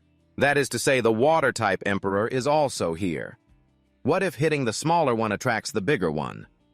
What then? This time, it's a big problem." At that moment, the last 3 numbers were spoken from its mouth, 2, 1, 0. Receiving no response, Bao Quan immediately swung his hand forward with a warning tone. "What a pity, then, don't blame me." Instantly, swirling water spirals were unleashed from his hand. In the blink of an eye, Duet Nhi and Tokan were submerged by the rushing water. Suddenly, purple-pink clouds appeared from somewhere. The clouds shot straight toward Bao Quan, surprising him greatly. Fortunately, the sudden clouds saved Duet Nhi and Tokan. Just after the situation, Bao Quan hurriedly questioned, "Could these clouds be the power of the Bok Thun clan?" It seems the intelligence about this change was unexpected. "Who are you?" The 2 shocked girls also curiously followed his gaze. Ahead, stylish footsteps lightly appeared on the cloud. The calm demeanor of Huan Wheat was revealed before their eyes. Token couldn't help but be stunned upon seeing Huan Wheat and asked, "Did the intermediate Bok Hua Lok save us from the Supreme?" At that moment, he was extremely frustrated, trying to console himself. "If it's to satisfy King Nwit, then I can only persevere to the end." Bao Quan immediately stepped before Huan Wit and respectfully introduced himself. Duong Huang Tuyen ranked 3rd under the rule of Emperor Thien Tu Vu Bao Quan. Hearing this, he glanced around casually and asked, "That cold-hearted Lan Duan Thien Tu isn't with you?" At this point, Bao Quan was very angry inside. How dare he call himself emperor? But outwardly, he tried to stay calm and replied, "According to the rules of the Bachu Song Wit sect, the emperor will not appear on stage, especially since this is only a battle of supremes." A smile spread on Huan Wit's lips as he said, "So that's how it is. Then there's nothing more." Then he stood upright, full of confidence, muttering to himself, "Actually, I'm the type to be soft to the tough and tough to the soft." Hearing that the other couldn't contain his rage and immediately clasped his hands together sternly, warning, "Don't go too far." His hands slammed together, forming the combat skill Thumb Hai Chi Ha. A water-filled box appeared high above with swirling torrents flowing rapidly at its base. Huang Wit, caught off guard, was instantly swept into the vast sea of water. Suddenly his body vanished from the current. Immediately after, dazzling rays of light began to gather at a spot high in the sky. In a flash, Huang Wit appeared in midair surrounded by radiant energy beams. His appearance shocked Bao Kun greatly. So am I like a shadow without a physical form? But then he regained composure, crossed his arms over his chest, and muttered, "If that's the case, I have no choice but to use that move." The next second, a swirling water vortex appeared atop Huang Wit's head. The ocean currents from Bao Kun's technique became more intense and violent by the moment. With each passing moment, the swirling water energy resembled a massive flood pouring down below. Not long after, the steam gradually dissipated into the void.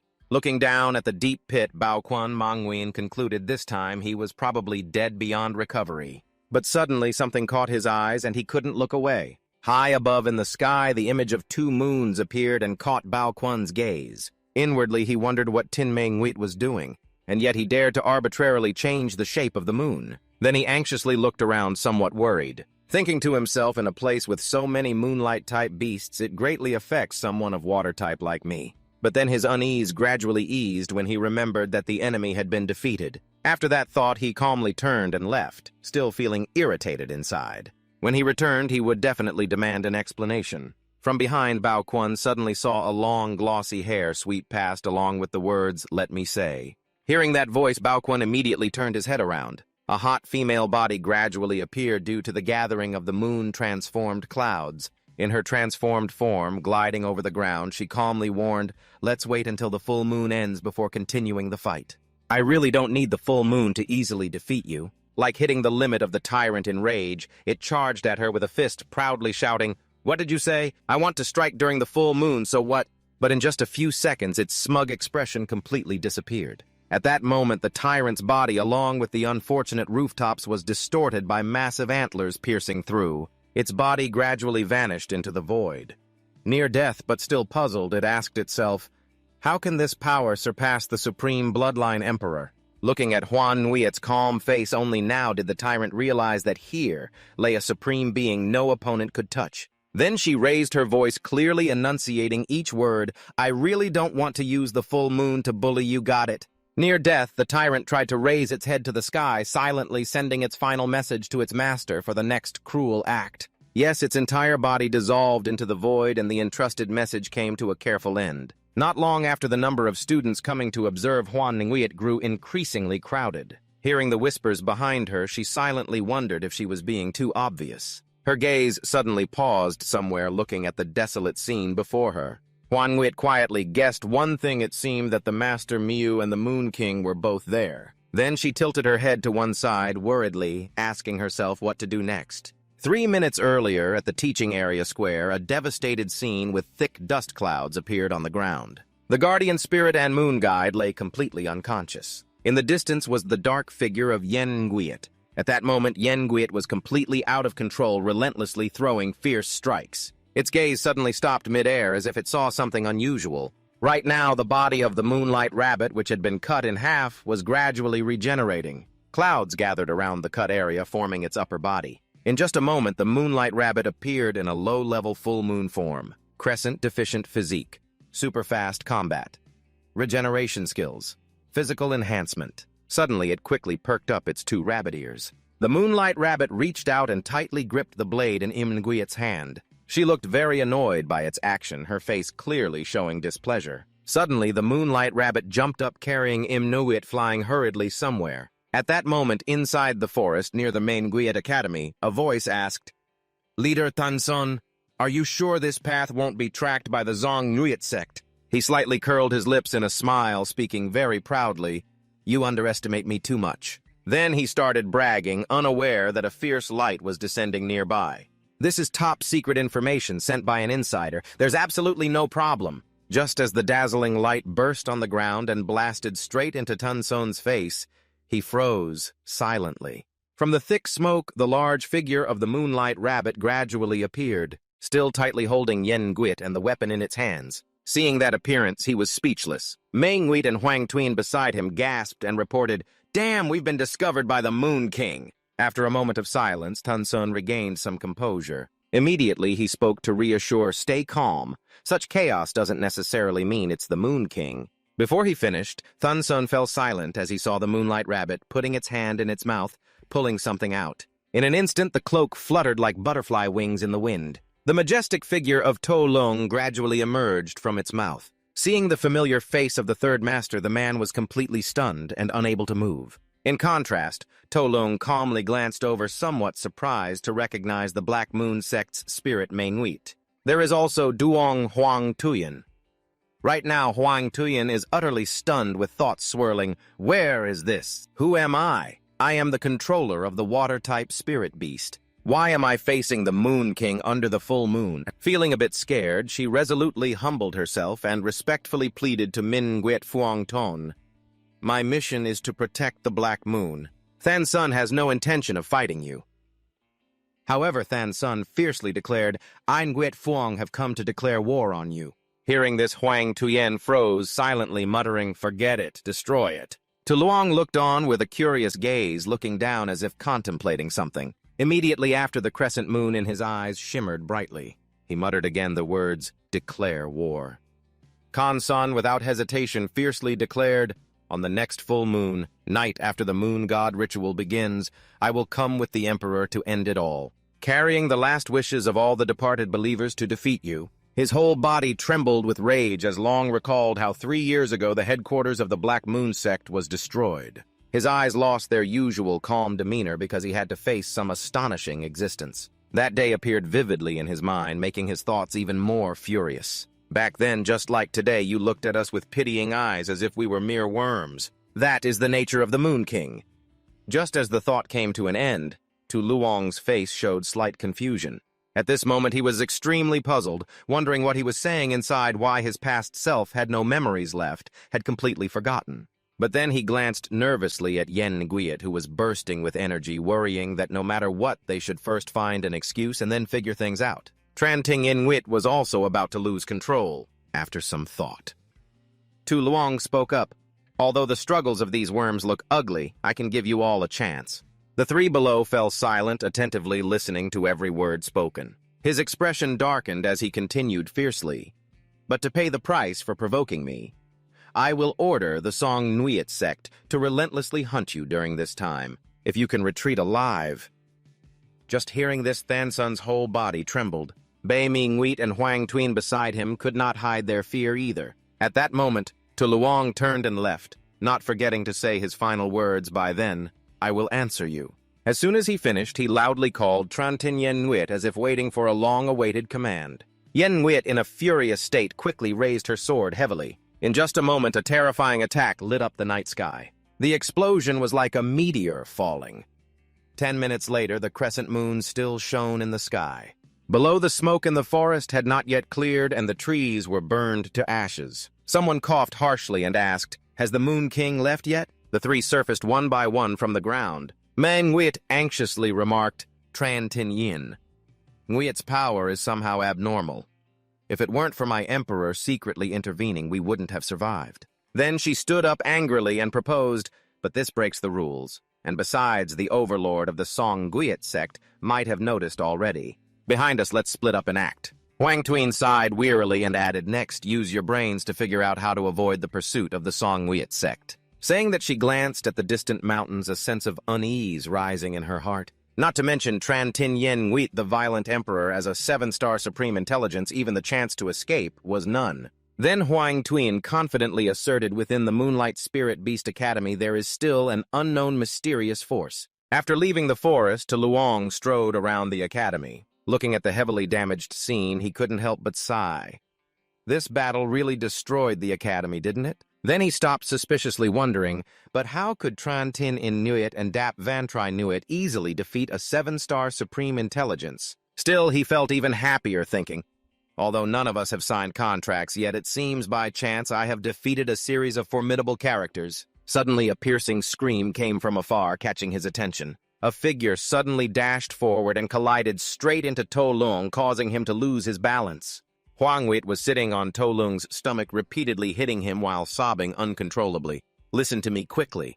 I just encountered a 7-star beast Tamer and almost got defeated.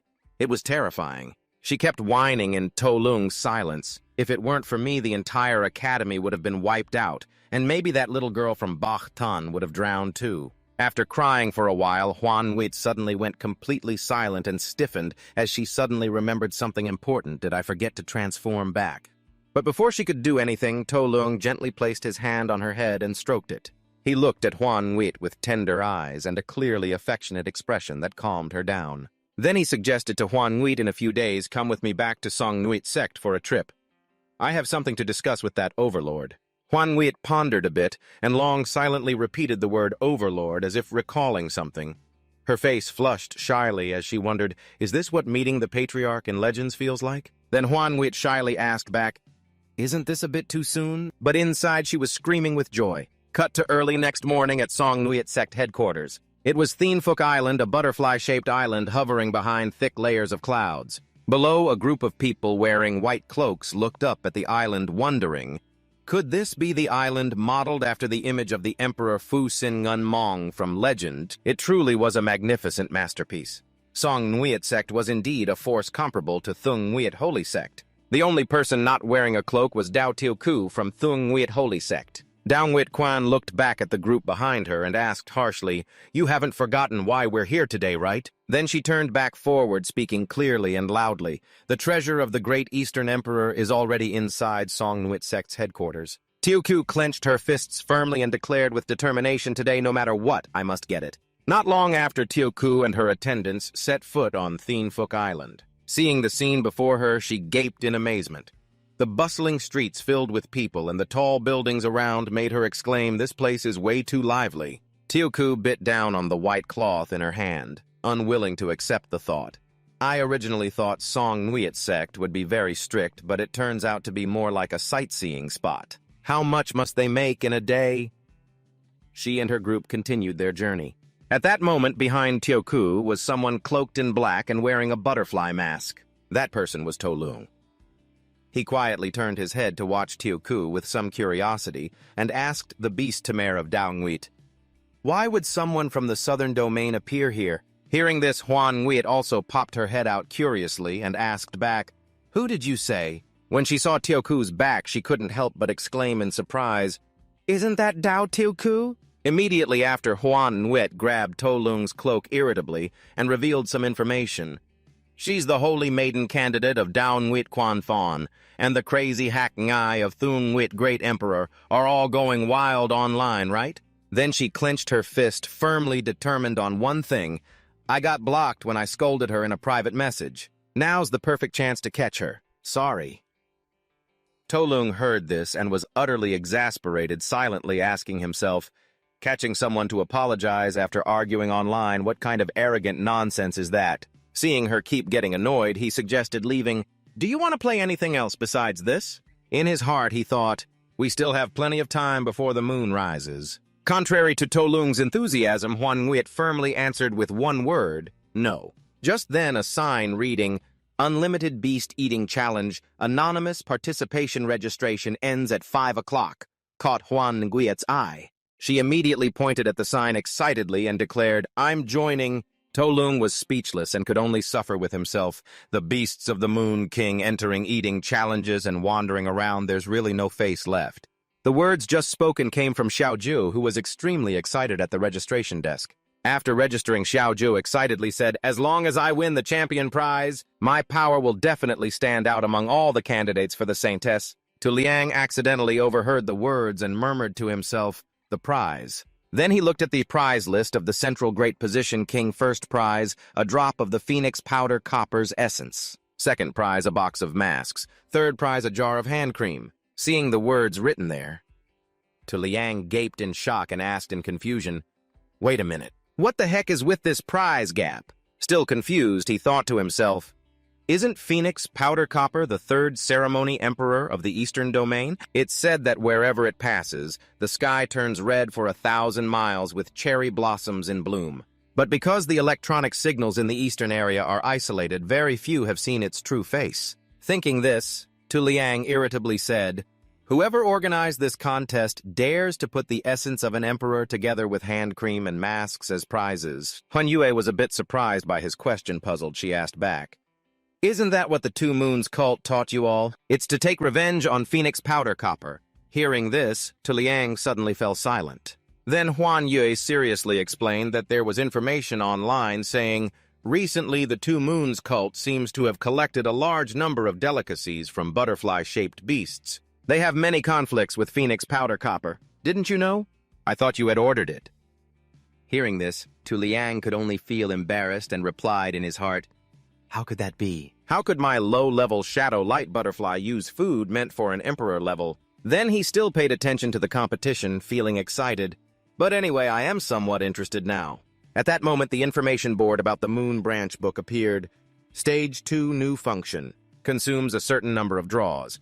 You can see all unlocked clues about pets. Need 5 draws to get clues about high-level beasts. Need 30 draws to get clues about mid-level beasts. Need 100 draws to get clues about supreme-level beasts. Seeing this, Tuluong slightly curled his lips in a smile, secretly delighted after unlocking several supreme-level illustrations. The Moon Branch book had also been upgraded. Perhaps it would unlock some new interesting features. Soon after, the host took the mic and announced, "Welcome to the Beast Eating Challenge organized by the Two Moons cult. I am your host, Yue Ni." Yue Ni stood between 2 competition tables. Around her, a crowd was gathering to watch. At that moment, she excitedly said loudly, "Thank you all for enthusiastically signing up." Some people below wondered and asked each other, who would want to get caught up in the conflict between the Two Moons cult and Phoenix Powder Copper? Are these contestants really fools or actors hired by the Two Moons cult? Regardless of the whispers, the host continued explaining the competition rules. Each contestant can summon up to 2 beasts to eat, but note the contest uses supreme-level beast food. Moreover, it's a perverse spiciness only supreme-level beasts can endure. Hearing this, the 2 people accompanying Xiaozhou looked stunned, but she still looked very determined. Bright red plates of cakes were gradually displayed on the table. Hot steam rose carrying an indescribably pungent spiciness. The aroma hit the nose sharply. The pets accompanying Xiaozhou quickly couldn't bear it. Contrary to the discomfort, Huan Yue was extremely craving the spicy food in front of her. On this side, Xiaozhou was still resolute, clearly declaring, "You don't have to force yourselves. Anyway, I won't lose."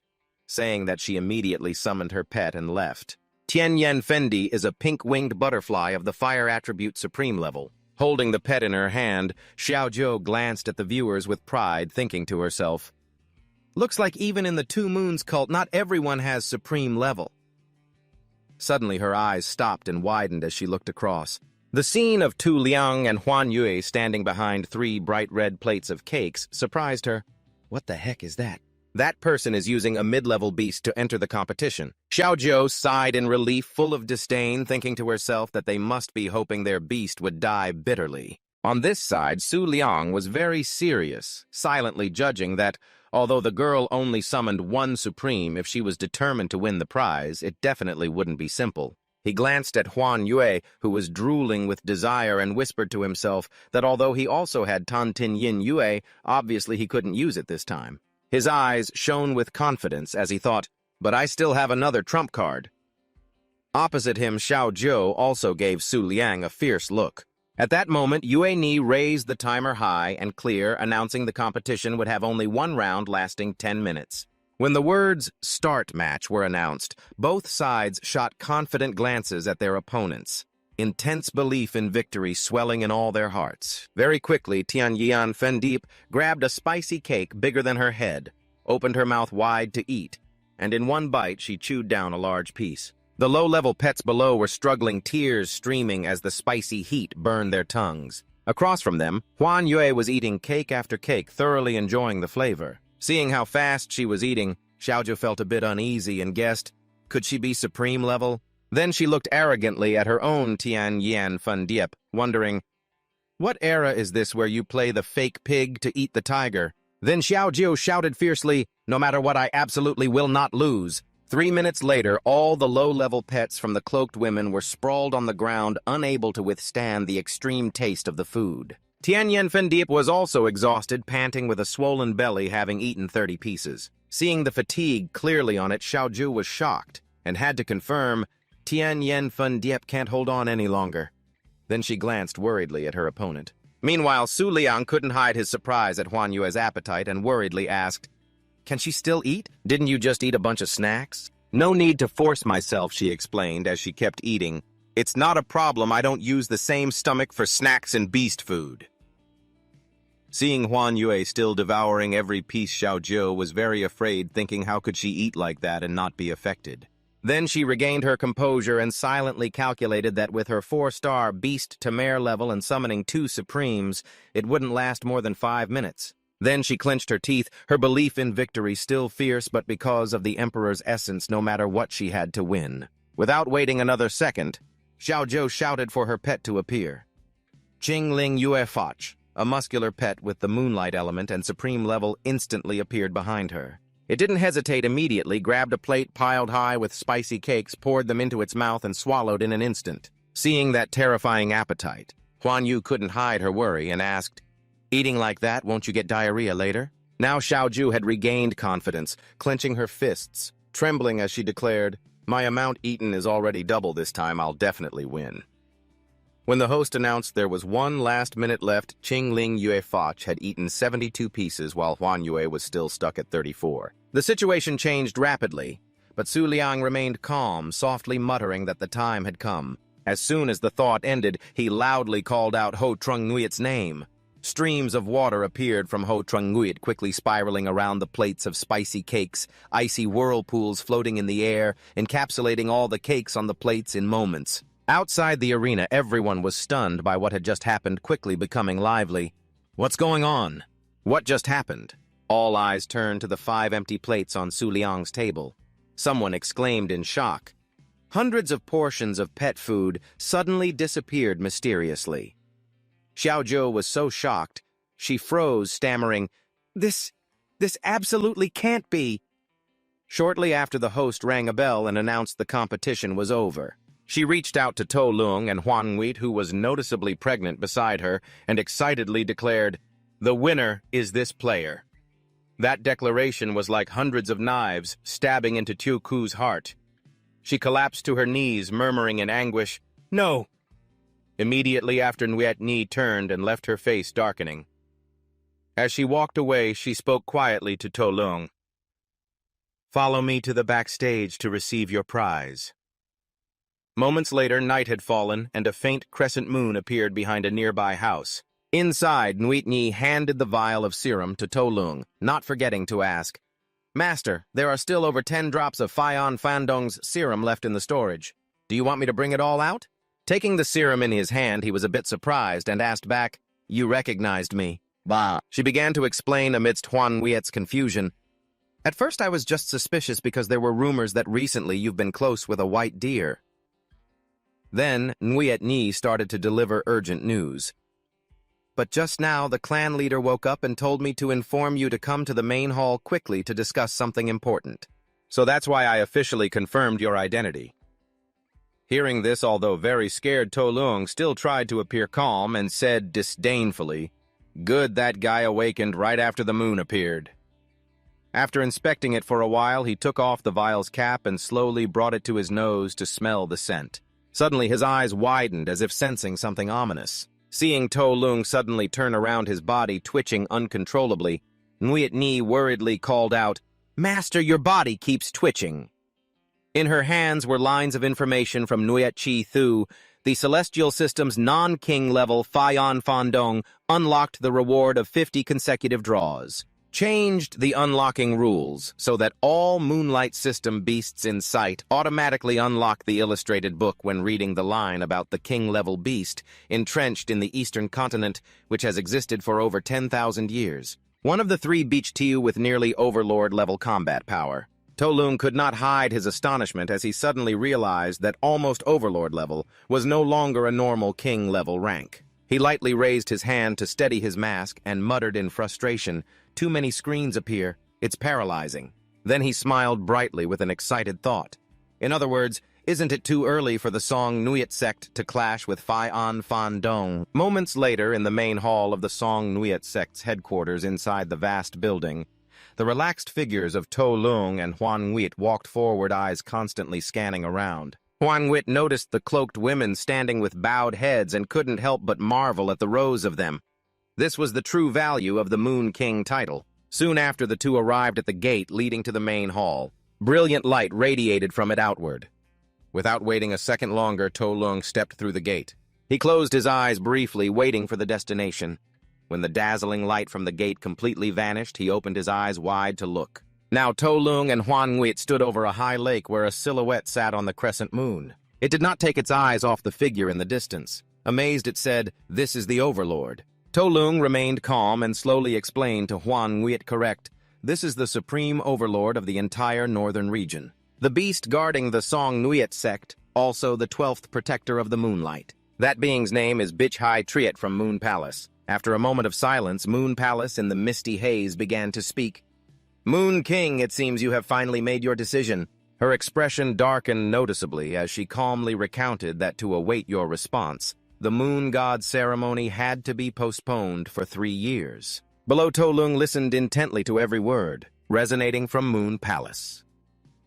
"The old East-West from the western region is very angry, and the gods are also displeased by this." As soon as she finished speaking, he tried his best to maintain composure despite inner turmoil. At this moment, Tuluong worriedly thought to himself, "Indeed, in the Moon King's memories it seemed he was waiting for some opportunity that I had forgotten. Even so, he cleared his throat and declared firmly, 'That is why I have come here. The Moon God ceremony can begin.' When he mentioned, 'But before that, I have a question.' Moon Palace looked somewhat puzzled and slowly turned her head. At that moment, Tuluong clearly asked, 'How do I win in the Battle of the Kings?' Very quickly she responded, 'Which king level? Make it clear first. During the Moon God ceremony, I cannot intervene.' Hearing that, Tuluong stroked his chin, thinking, then replied, 'Not sure, but it's probably the Black Moon sect.' Kung Nuit's 2 eyebrows furrowed. She was very confused, silently repeating the words, 'Black Moon sect.' Immediately after, she responded with a few sentences that made Tuluong's face go stiff. 'Moon King, please stop joking with me. You are the miracle of the moon. You shouldn't waste my expectations over something so trivial.' Inside, he was deeply troubled, unable to speak his true feelings, but I am not joking. A 1-star beast master like me truly has no way to deal with an emperor. Just as he was despairing, suddenly a ring appeared in mid-air right at his eye level. Both Tuluong and Huang Wit cast curious glances at the item. Beside her was Kung Nuit's explanation, "This is the Moon God's token, proving the identity of the Northern Region's king. As long as you wear this ring, the Moon God ceremony will officially begin." The ring immediately flew into Tuluong's hand, but refused to be put on his finger. It kept signaling for him to remove the one already on his middle finger. Seeing this, he complied and took off the ring, sighing in frustration, "Fine." Very quickly, the ring slipped onto Tuluong's middle finger. Just 1 second later, a dazzling light radiated from where he stood, surrounded by swirling, colorful glows. In an instant, a strangely peaceful scene appeared. It was an ancient town nestled right at the foot of a mountain. Just then, the system panel popped up with a notification, "The Moon God ceremony is starting." Verifying the Moon God token to confirm the Northern Region's moon representative. Immediately after, the system turned red with a message, "Verification failed rechecking." Tuluong opened his eyes. In front of him was a verification question detected elevated authority level of the Moon Book holder identity of Moon Branch holder may be disguised. Do you want to disguise? Yes. No. Before finishing reading those lines, he quickly looked around the space in all directions. It was all system panels, making him confused. He asked, "Where is this? Have I teleported?" At that moment, a system panel caught Tuluong's attention to read. It showed his face along with information including his name, Tuluong. You can hide a 1-star realm, but cannot hide male gender. Appearance can be changed. Character model can be changed. 3 models have been detected and can be directly inherited for disguise. Note, if you do not inherit the realm, you will be discovered by other representatives. After reading those lines, he smirked, not even considering removing the 1-star realm. It's like directly revealing my identity. The 3 disguise models appeared in order from top to bottom: Emperor model Bichhai Triet Kung Nuit, Supreme Intellect model Tram Ting In Nuit, Supreme Intellect model Dap Phan Huang Nuit. After observing all, Tuluong stroked his chin and seriously reasoned to himself. The most important thing now is not to show weakness, otherwise things will be very bad. After the Moon God ceremony begins, the thought crossed his mind that it's best to inherit a strong model. Immediately, he tapped the selection box on the Emperor model Beach High Triet Kung Nguyet. Instantly, the surrounding system panels gradually faded away, leaving only one final notification transforming into model. At the same time, at the Moon God ceremony, a suffocating scene appeared with light shining in the center. Around were neatly arranged chairs. A shadow gradually appeared from the path leading to the ceremony. The person muttered a familiar phrase. The moon never sets because the night is eternal. This is the Moonlight Saintess, the representative of the Central Region's moon. As soon as she sat down, she was briefly surprised by something opposite her. A shadow also slowly stepped forward, greeting Moonlight Saintess, long time no see. This is the Moon Emperor Tuluong, representative of the Southern Region. She strode forward with a smile and said, "The Moon God ceremony is finally about to begin." Moonlight Saintess remained silent without replying. At that moment, a small shadow appeared. A little girl in a nightgown slowly stepped out. This is Tu Ho, the representative of the Western region.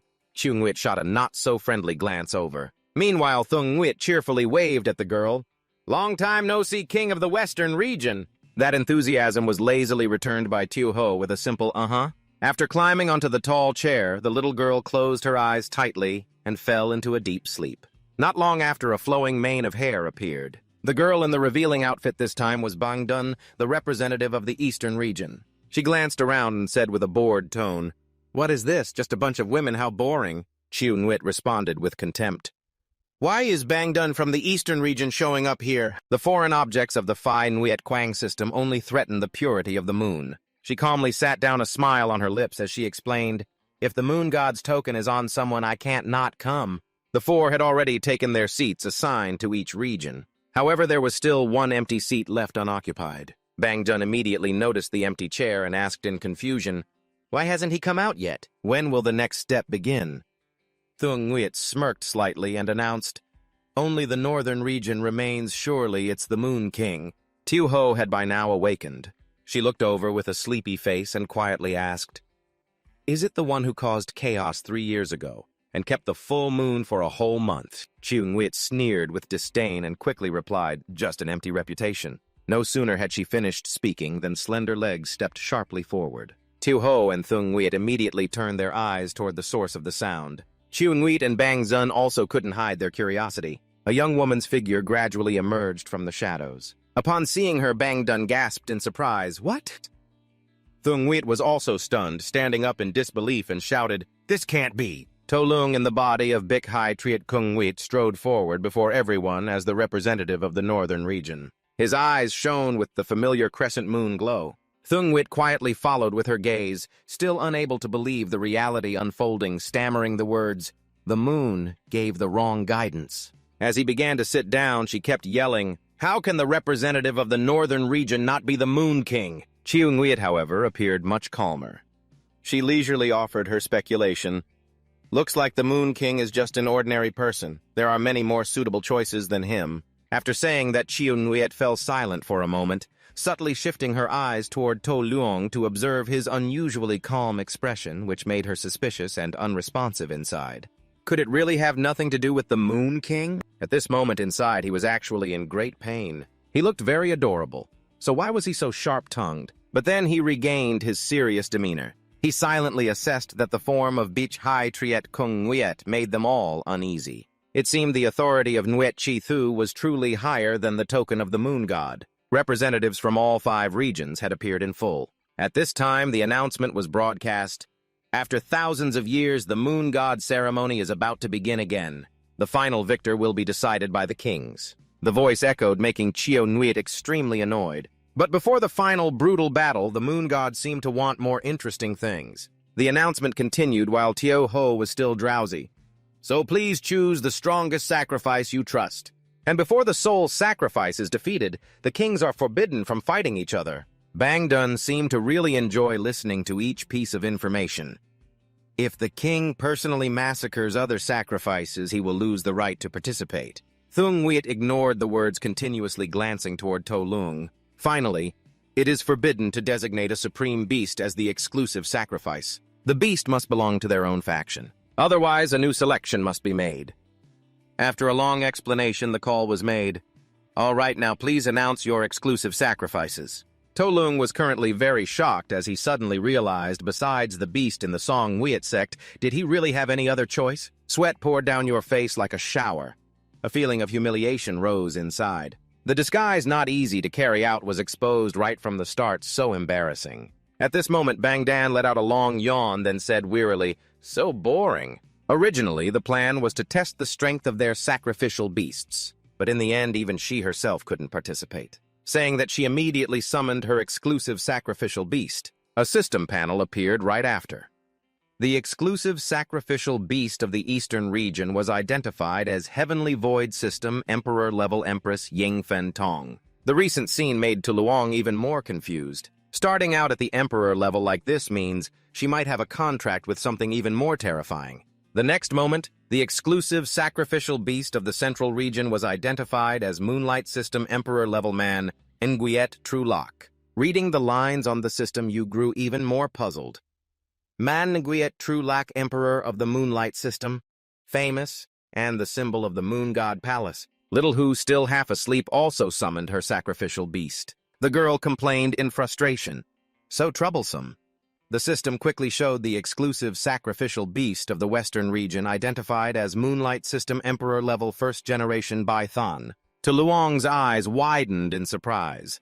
Long quietly muttered the words, "First-generation Bai Than" again. His feelings plummeted when he suddenly realized that the first ancestor of the Bai Than clan must have had power comparable to a supreme overlord. Thuong Wiat still showed no reaction. Her gaze remained fixed on Tuluong. At this moment, a prompt sounded. "Please, remaining emperors, present your exclusive sacrificial beasts within 1 minute." Suddenly, Tuluong seemed to recall something important. Right. What about the emperor who once existed in the northern territory, but whose whereabouts are unknown now? At least there's some connection to me.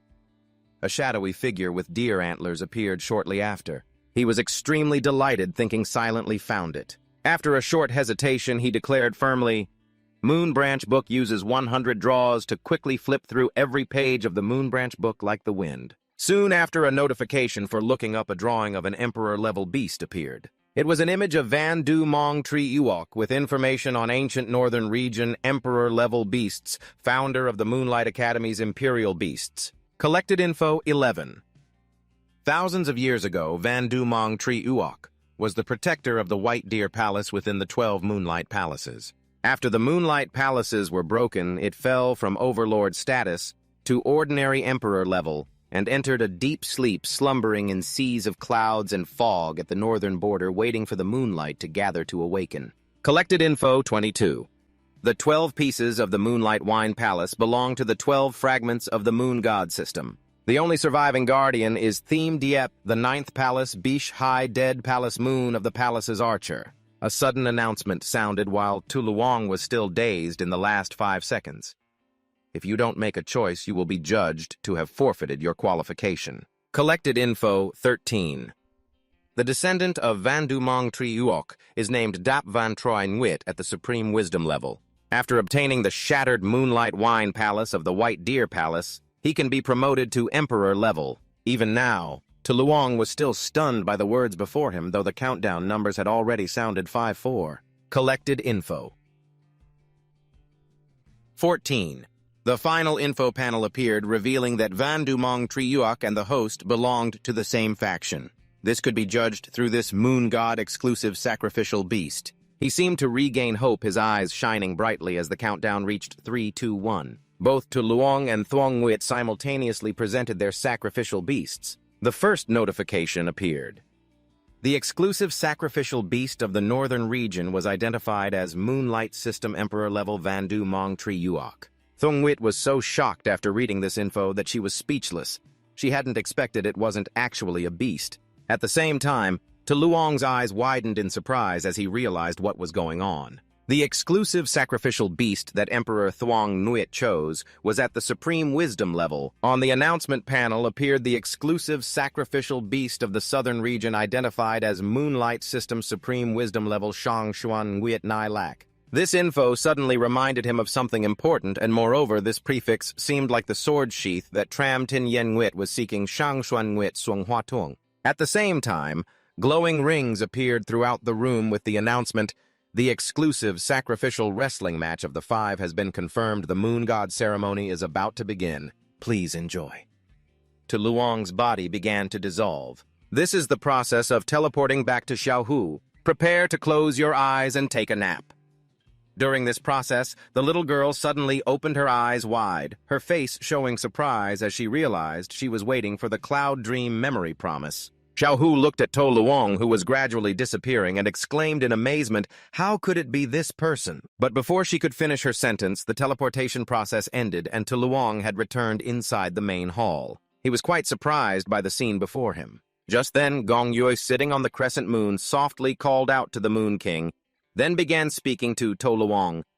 "Have you felt it yet? Just a few seconds ago, the moon god ceremony had begun. Now go and fight for the throne that belongs to you." Hearing those words, his eyes became unusually determined. Just a second later, he turned around and walked away, not forgetting to say a few words. I should also prepare a little. "Let's stop here for today." Gong Yue replied happily from above. "Okay, next time we meet the moon god ceremony might have ended." The figures of Tuluong and Huan Yi gradually faded. Gong Yu still watched them, her voice carrying a promise and hope. "By then, our pact can be fulfilled." Moon King. When his presence was no longer in the main hall, she turned her back with curiosity and asked, "And yet he asks me how to defeat the Black Moon? Holy Mountain like it's an ant." Remembering his extremely determined face at that time, she was certain of one thing: he was delusional about his own power. Then Gong Yue began to share her own reasoning, questioning Nuet Chithu's choice out of fear of the other emperors. She slightly curled her lips into a smile, excitement clear in every word she spoke. It seems his memories have returned. How will the Moon God Palace react? Really looking forward to it.